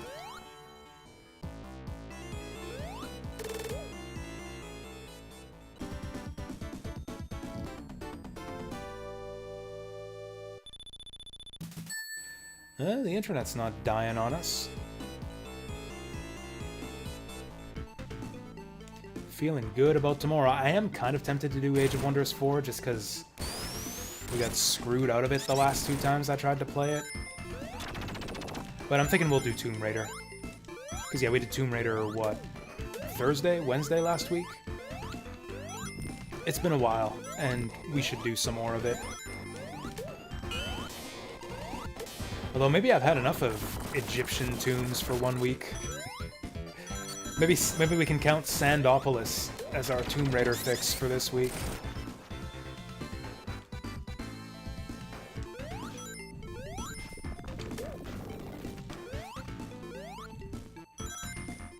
Every time we enter a new zone in this game, I think to myself, God, the music in this game is so fucking good. Which makes me rethink, like, was I right when I said that this game had the worst music out of Sonic 1, 2, and 3? But then, like, which one do I dethrone? Like, which Sonic game do I dethrone and say that this game has better music than it? Certainly not Sonic 1. Certainly not Sonic 2. Certainly not Sonic CD. We could do Sonic CD after this, if I really want to test my internet's longevity. We could do Sonic CD. Sonic CD is even shorter than Sonic 1. I can do Sonic CD in like 25-30 minutes. Point to the pandemic. Constant brownouts and internet outages. That sounds awful. Man, I've had like a couple blackouts in the last couple years, and it's like I don't know what to do with myself. There's like nothing I can do without internet. I took a walk outside, and it was awful. Actually, it probably wouldn't be as bad these days. I've started reading books again. I've got my Kindle loaded back up with a bunch of stuff. I've actually been reading The Hobbit at work lately. That book is really, really good, actually. Strongly recommended. If you guys haven't read The Hobbit, I recommend it. It's a literal children's book. I actually read that book when I was like 9 years old. And I loved it, and I still love it. In fact, if anything, I can appreciate it on even more levels now. I mean, I've read it a few times since I was a kid. Probably the last time I read it would have been in college, yeah. Not like for school in college, not as a class, but just for fun.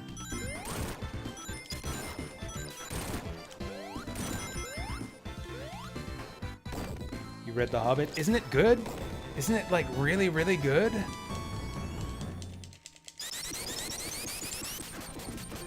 I'm at the part where they just rode the barrels. They just rolled the barrels out of Elf Town, and now they're at Lake Town.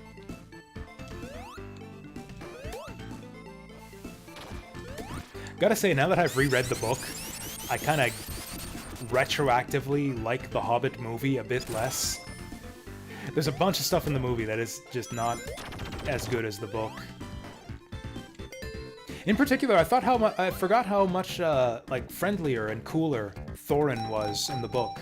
I don't like the movie version of Thorin Oakenshield at all. That guy's a dork.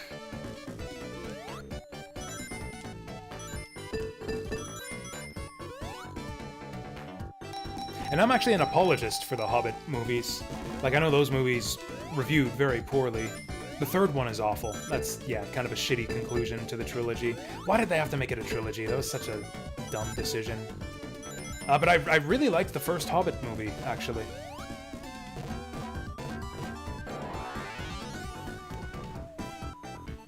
Like, you know, there was some stuff that wasn't as great. Like, yeah, I didn't like the way they depicted Thorin. There was some stuff that was really great though. Like I like this the scene where like the dwarves are like invading Bilbo's house. I love that they kept in the musical number with the like what was it? Smash the plates, spill the drinks. They actually kept in the musical number, which I thought was bold.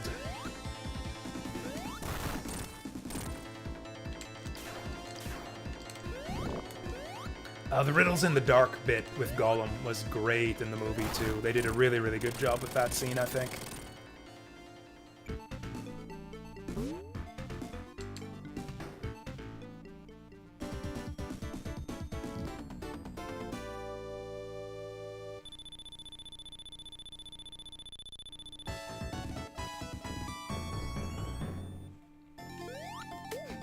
Oh, the other thing that struck me, too, is that, The way the elves are depicted in the books is like way more gay than in the movies. Like elves in the movies are all like elegant and snooty and refined, whereas like elves in the books are like just fucking gay. They're like actually just like prancing around daintily and singing silly songs and teasing the dwarves. I wish that the movie had the courage to have like dainty gay elves.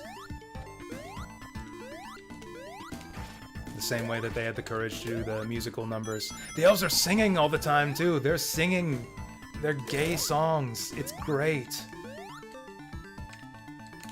But yeah, the elves in the movies are completely different. Wait, that's a special stage? We don't do those.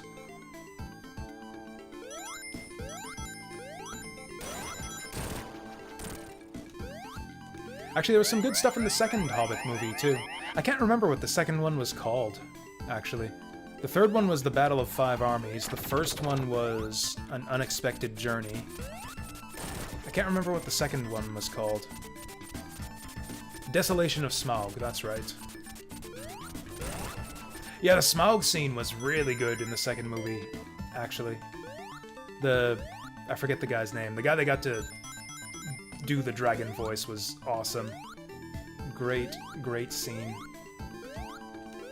The chase scene right afterwards was kind of dorky.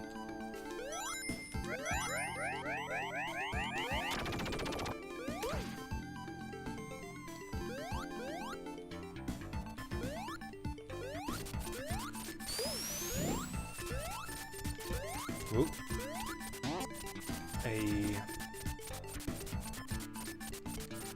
Actually, I still haven't seen Rings of Power, the Lord of the Rings TV series.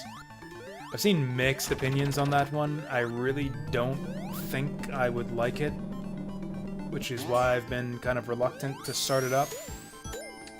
But a couple of my IRL friends have said that it's good, so I feel like I'm kind of obligated to check it out. Although I'm extremely late to the party on that one by now.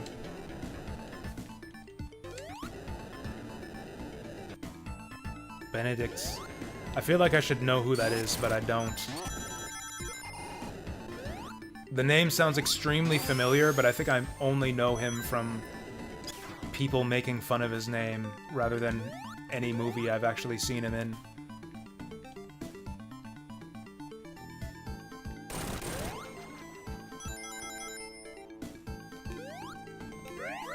Oh wait, no, he was Doctor Who. No, Doctor Strange. Yeah.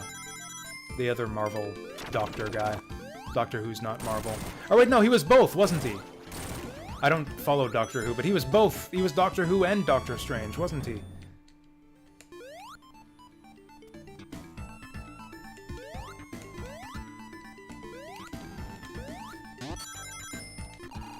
Oh, he was also Alan Turing. That's right. Yeah, that's right, and I can't actually remember what the movie was called.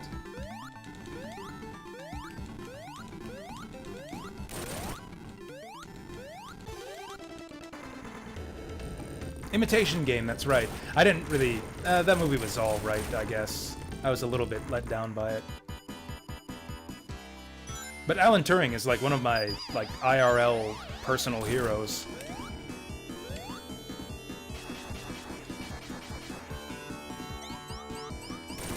Oh.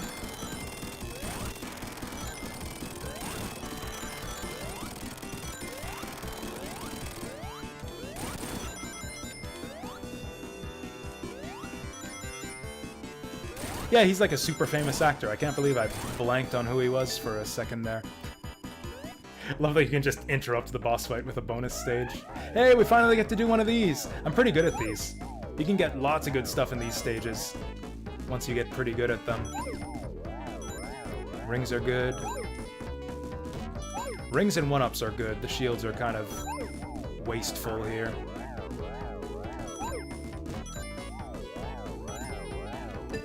Nice.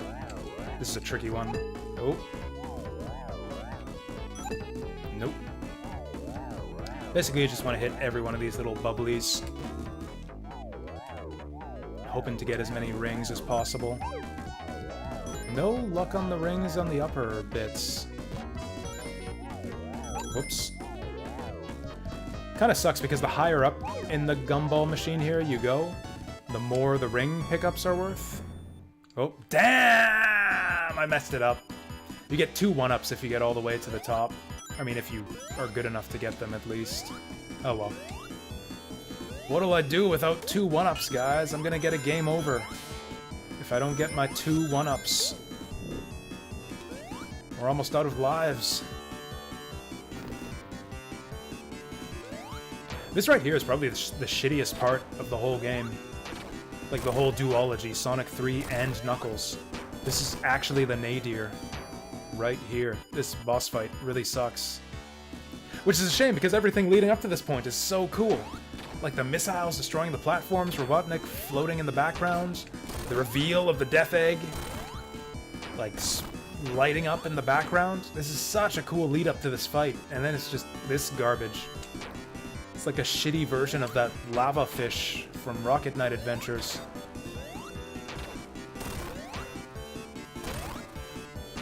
Thankfully, at least if you have the fire shield, at least it's not difficult.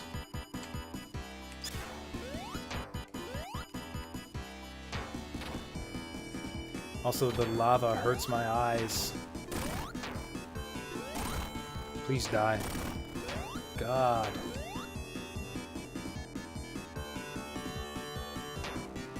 Robotnik is so stupid. Why does he keep doing this?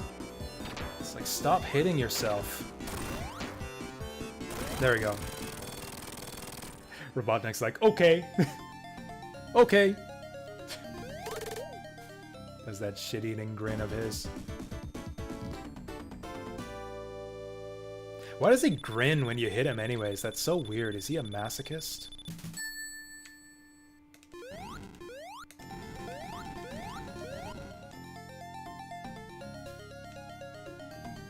Oh, we lose our shields between stages. For some reason I misremembered that you don't. Okay, this is the part where we get to make friends with Knuckles by beating the shit out of him.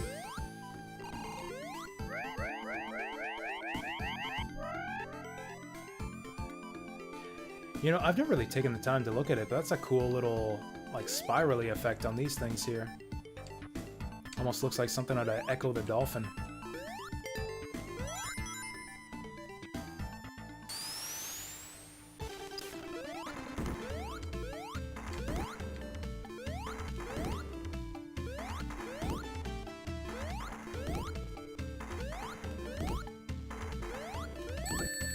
Yep, this...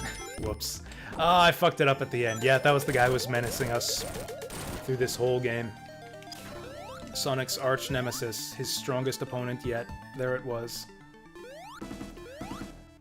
Knuckles, your secret hideaway is looking kinda emeraldless.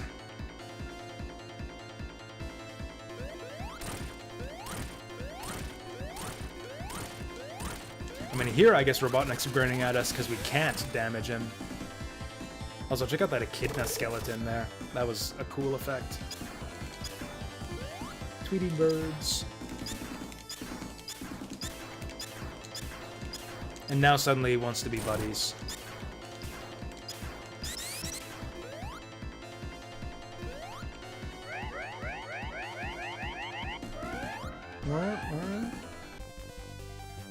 Oh. Yeah, you know what? I think I'm gonna have to put this game above Sonic 2, music-wise? No, I can't. I just can't do it. Sonic 2's got Mystic Cave. Sonic 2's got Chemical Plant. Casino Night.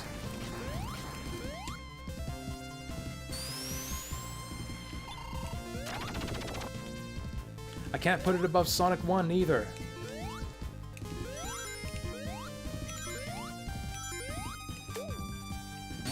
Marble Zone. Scrap Brain Zone. Spring Yard, which actually...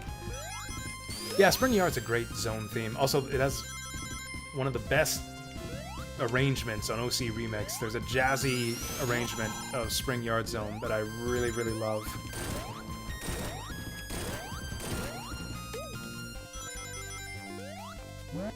And as much as I love the soundtracks to all 3 of these games, Sonic CD mogs the shit out of all of them. Like, what the fuck? How is that even possible? How is it possible for one game series to have such consistently excellent music? Actually, I guess Mega Man does it too. Actually, Mega Man's probably even more impressive, because there's like 11 games in that series. Although really only like 10 of them have good music. Yeah, the music in Mega Man 11 actually sucked.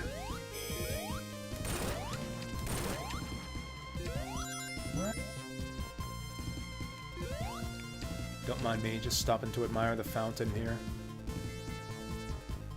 Yeah, the water actually looks really good with this emulator's CRT filter. I've got it turned on to composite mode, which is my favorite.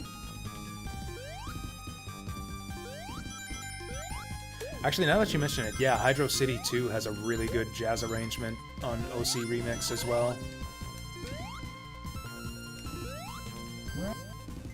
Actually, Sonic Racing Transformed has a really great arrangement of this track, Sky Sanctuary.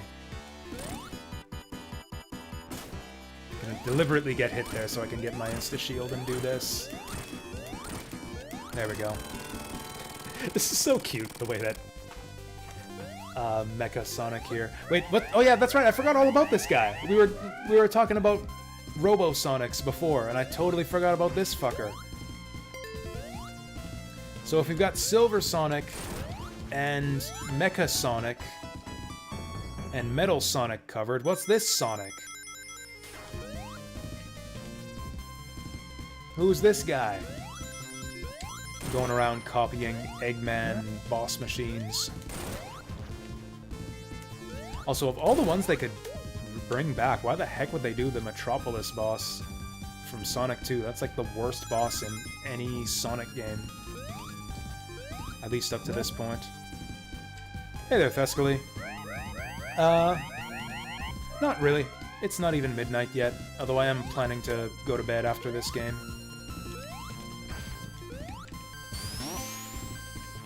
Actually, I feel like when I do evening streams, I tend to go a lot later than midnight. It kind of takes a deliberate effort on my part to not stream till 2 in the morning. We're just testing out my internet here, since it's been kind of screwing up on us the last couple streams. So I wanted to test it out tonight to make sure that it'll be good for tomorrow. Ah! Too slow.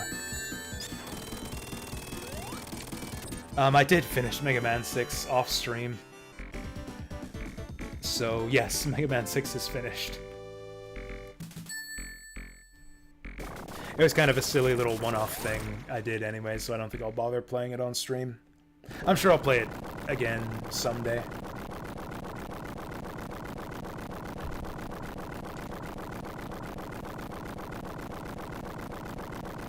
Actually, I was just talking, I think the next Mega Man that I want to try out is some Mega Man 4 ROM hacks.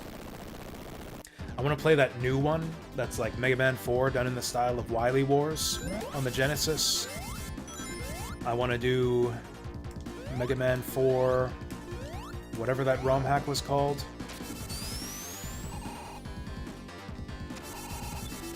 What was that ROM hack called? I can't remember. Mega Man 4 Voyage? I might even do all of these in the same day. We might just do a full day of streaming nothing but Mega Man, but different versions and ROM hacks of Mega Man 4.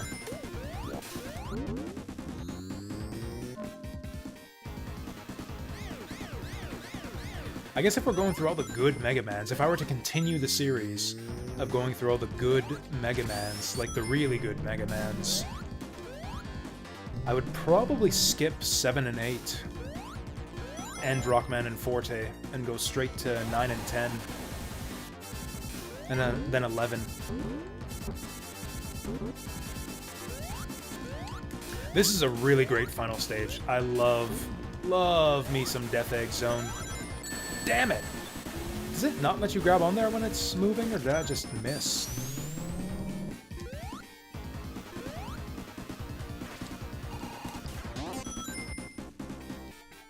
Boing. No.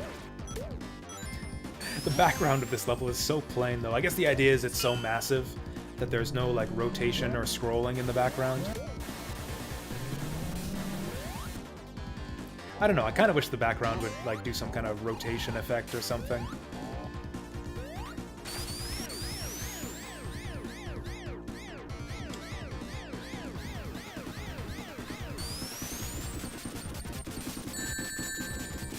I'm bad at this game.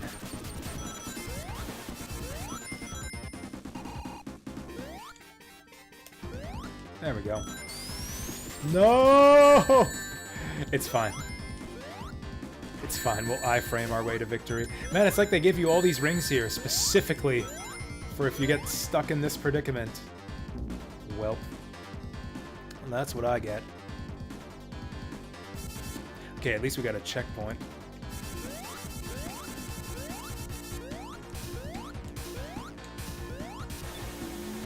Found a playlist of best Sega Genesis musics. Yeah, you could put you could put hundreds of tracks on that playlist. Good enough. Okay, if we can keep this lightning shield, we can just walk on those electrified floors.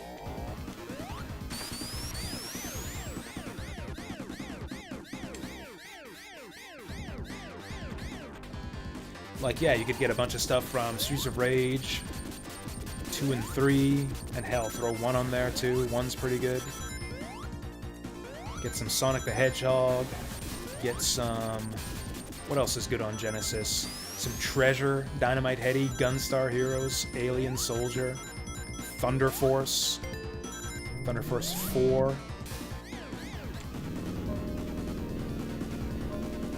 What the hell is this noise in here? I've never heard this before. Supposed to make that sound? There it goes. Contra Hardcore.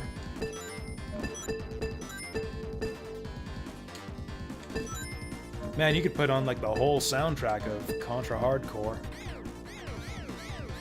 Ninja Turtles Hyperstone Heist.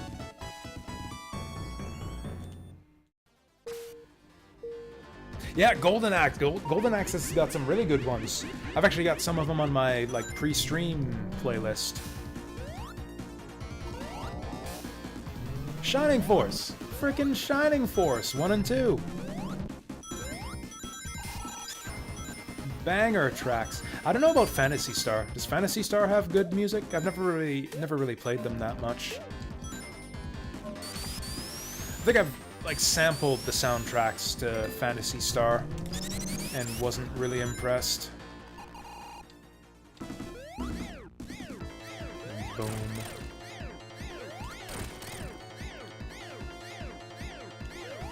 Actually, this is kind of a shitty boss fight, to be honest. Honestly, kind of a shitty boss fight.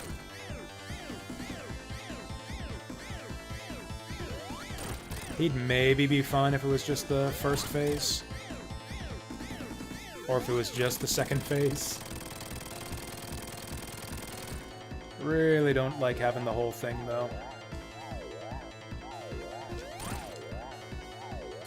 Yeah, this part. This is the part I don't like. Fuck. Ah, fuck it.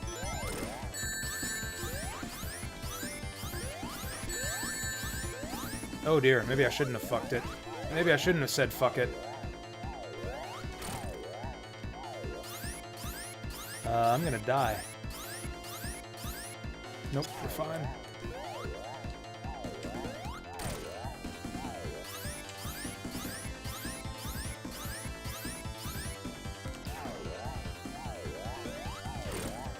Screw this guy.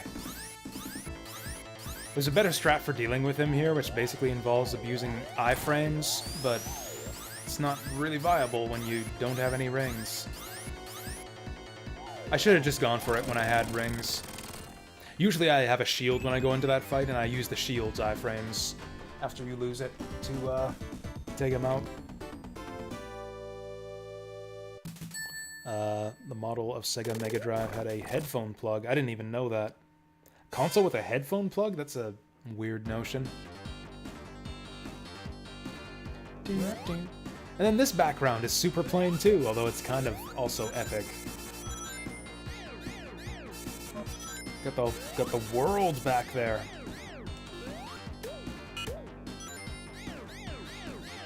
We're in fucking space. Man, every video game.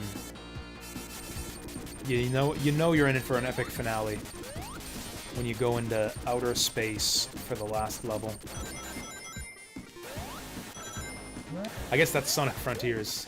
It's actually, I just contradicted myself because Sonic Frontiers had a shitty finale where you not only go into outer space but fight the moon itself, and it was awful. If you can believe, if as awesome as that sounds, it's actually awful.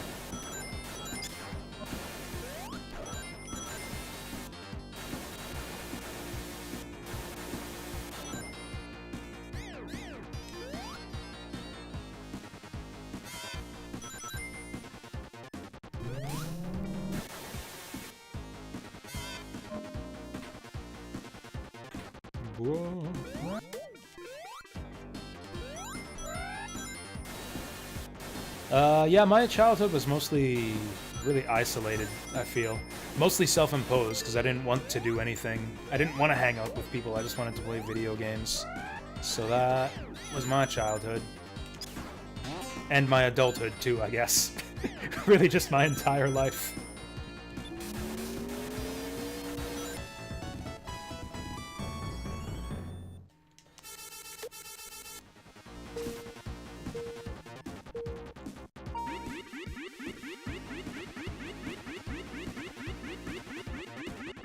That's a fun little ride there. I tend to skip them, just like the handles in Sandopolis, because it's kind of a waste of time. But it's also kind of fun to just get on one of those light tunnels and let her rip. What are we doing here?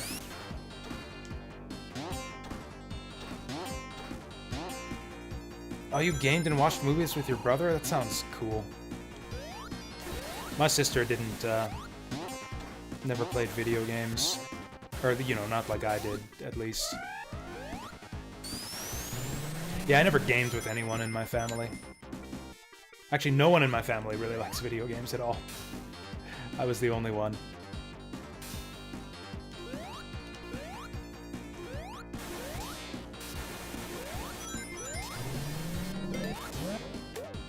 Boom.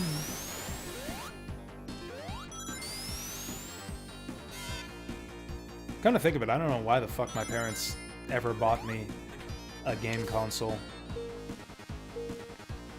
I guess they're kind of easily swept up in fads and like the latest, hottest thing or whatever, and I guess the NES was the big ticket item that Christmas season.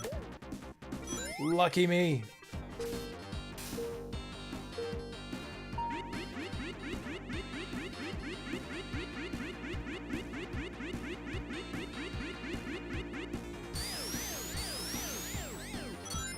I had good parents. Like, I had a fine childhood. I'm just...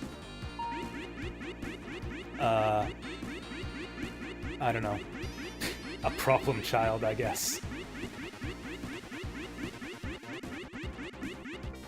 All the conflict I had with my parents as a kid was them trying to get me to do stuff other than just sit in the basement and play video games all day. And they were pretty much right. I think I owe it to them that I kind of didn't turn out worse than I did. I think if it weren't for their intervention, I think I would have turned out a lot worse than I did. So I'm grateful to them for actually, in hindsight, for fighting with me all those times to get me to do baseball and soccer and all that crap I never wanted to do.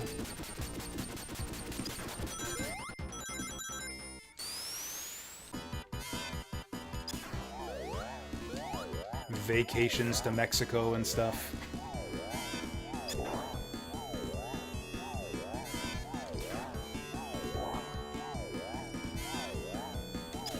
Yeah, so this is the boss I was talking about before. The one that newbies on Twitch can't seem to figure out. Fuck.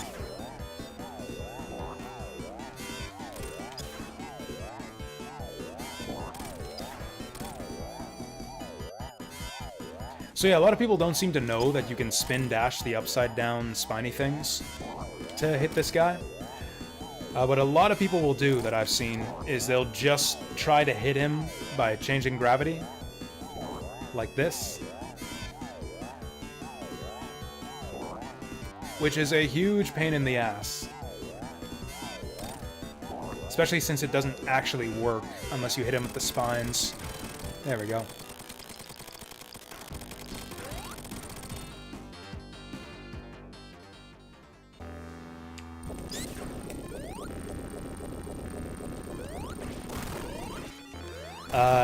Yeah, like the football that you actually play with your feet. Yeah, that's the one. I actually liked soccer back in the day. That was actually the one sport that I played that I think I actually enjoyed. The problem was I was on a really shitty team. Like a really, really shitty team. We lost every single game we played, like, by like 12 points or more. So that wasn't very fun.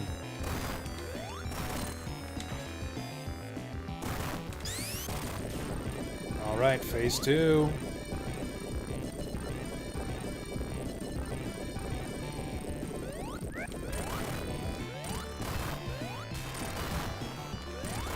Come on, 2-cycle this bitch. Booyah! What is it? The word progenitor is nothing like parents, different words? I'm not sure I understand what you're trying to say. Trying to get some cheesy freebie hits there. I always thought that this looked like falling sandwiches in this scene. Do you guys see that? Like right there, like top center. It's like a falling bacon sandwich or something. To this day, I can't unsee that. I guess we don't actually get the full ending and the full final level. Oh, that's right, I have it set up to do the Sonic 3 credits music. Okay, this isn't quite correct if we're doing vanilla Sonic 3 and Knuckles, but it's fine. It'll cue in the regular finale music right away here.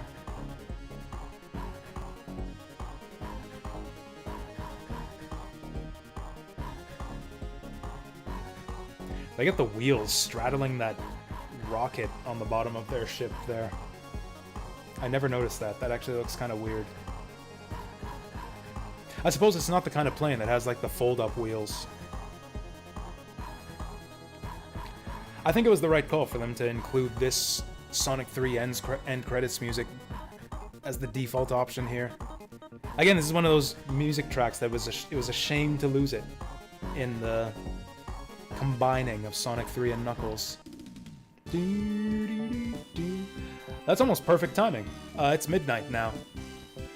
So we beat that in about 3.5 hours. So Sonic 1, Sonic 2, Sonic 3, Sonic and Knuckles. 4 games, 3.5 hours. That's like a little bit less than an hour each. Did I ever play A Bobo's Big Adventure? Is that the Double Dragon fan game? I think I actually did play that. I think I did play that back when that was going around on the internet. Yeah, I did. I did. That was a very funny game. Yeah, it was like a retro style kind of multi-genre thing, if I remember right. Yeah, that game was very funny. Is that still around? I forgot all about that. It was kind of a flash in the pan, but yeah, I do remember it. Shit, A Bobo's Big Adventure's got a Wikipedia page. It was a Flash game. I forgot about that. I could have sworn it was a download. Maybe I did download it. Oh, well, now you gotta download it because Flash is dead. Yeah, that takes me back. Wow, how long ago was that? Bobo's Big Adventure. Parody Flash game. 2012, so like more than 10 years ago. Jeez.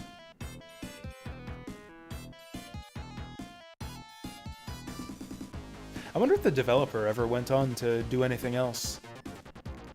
That's kind of neat when you see an indie dev, like, kind of start small and then make it big, or at least go bigger. There's one old indie game that I really like, or it's actually like a doujin shmup called Radio Zond. It was like a tiny little freeware game that I really liked back in the day. I don't even know the name of the guy who made it, but I know that he went on to make a really popular shmup that's on Steam called Hell something. Can't remember what it's actually called. I haven't actually played it yet. I've been meaning to get around to it ever since I heard that guy, the Radio Zond guy, was the one who made it.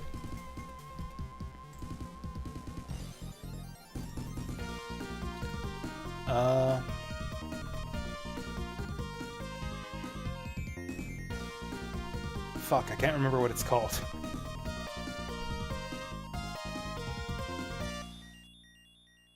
Oh well, it'll come to me at some point.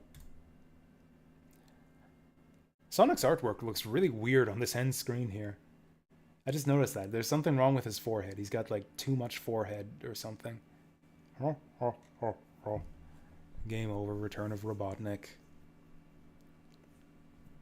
I mean, I guess that's Knuckles' problem, really. I don't give a shit about no Master Emerald.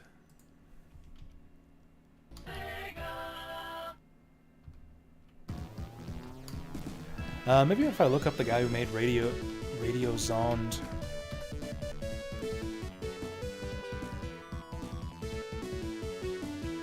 Hellsinker, that was it. Hellsinker. I've been meaning to get around to this one for a long time, but I've never actually done it. Yeah, Hellsinker was made by the guy who made Radio Zond, which is like one of my favorite indie shoot-'em-ups.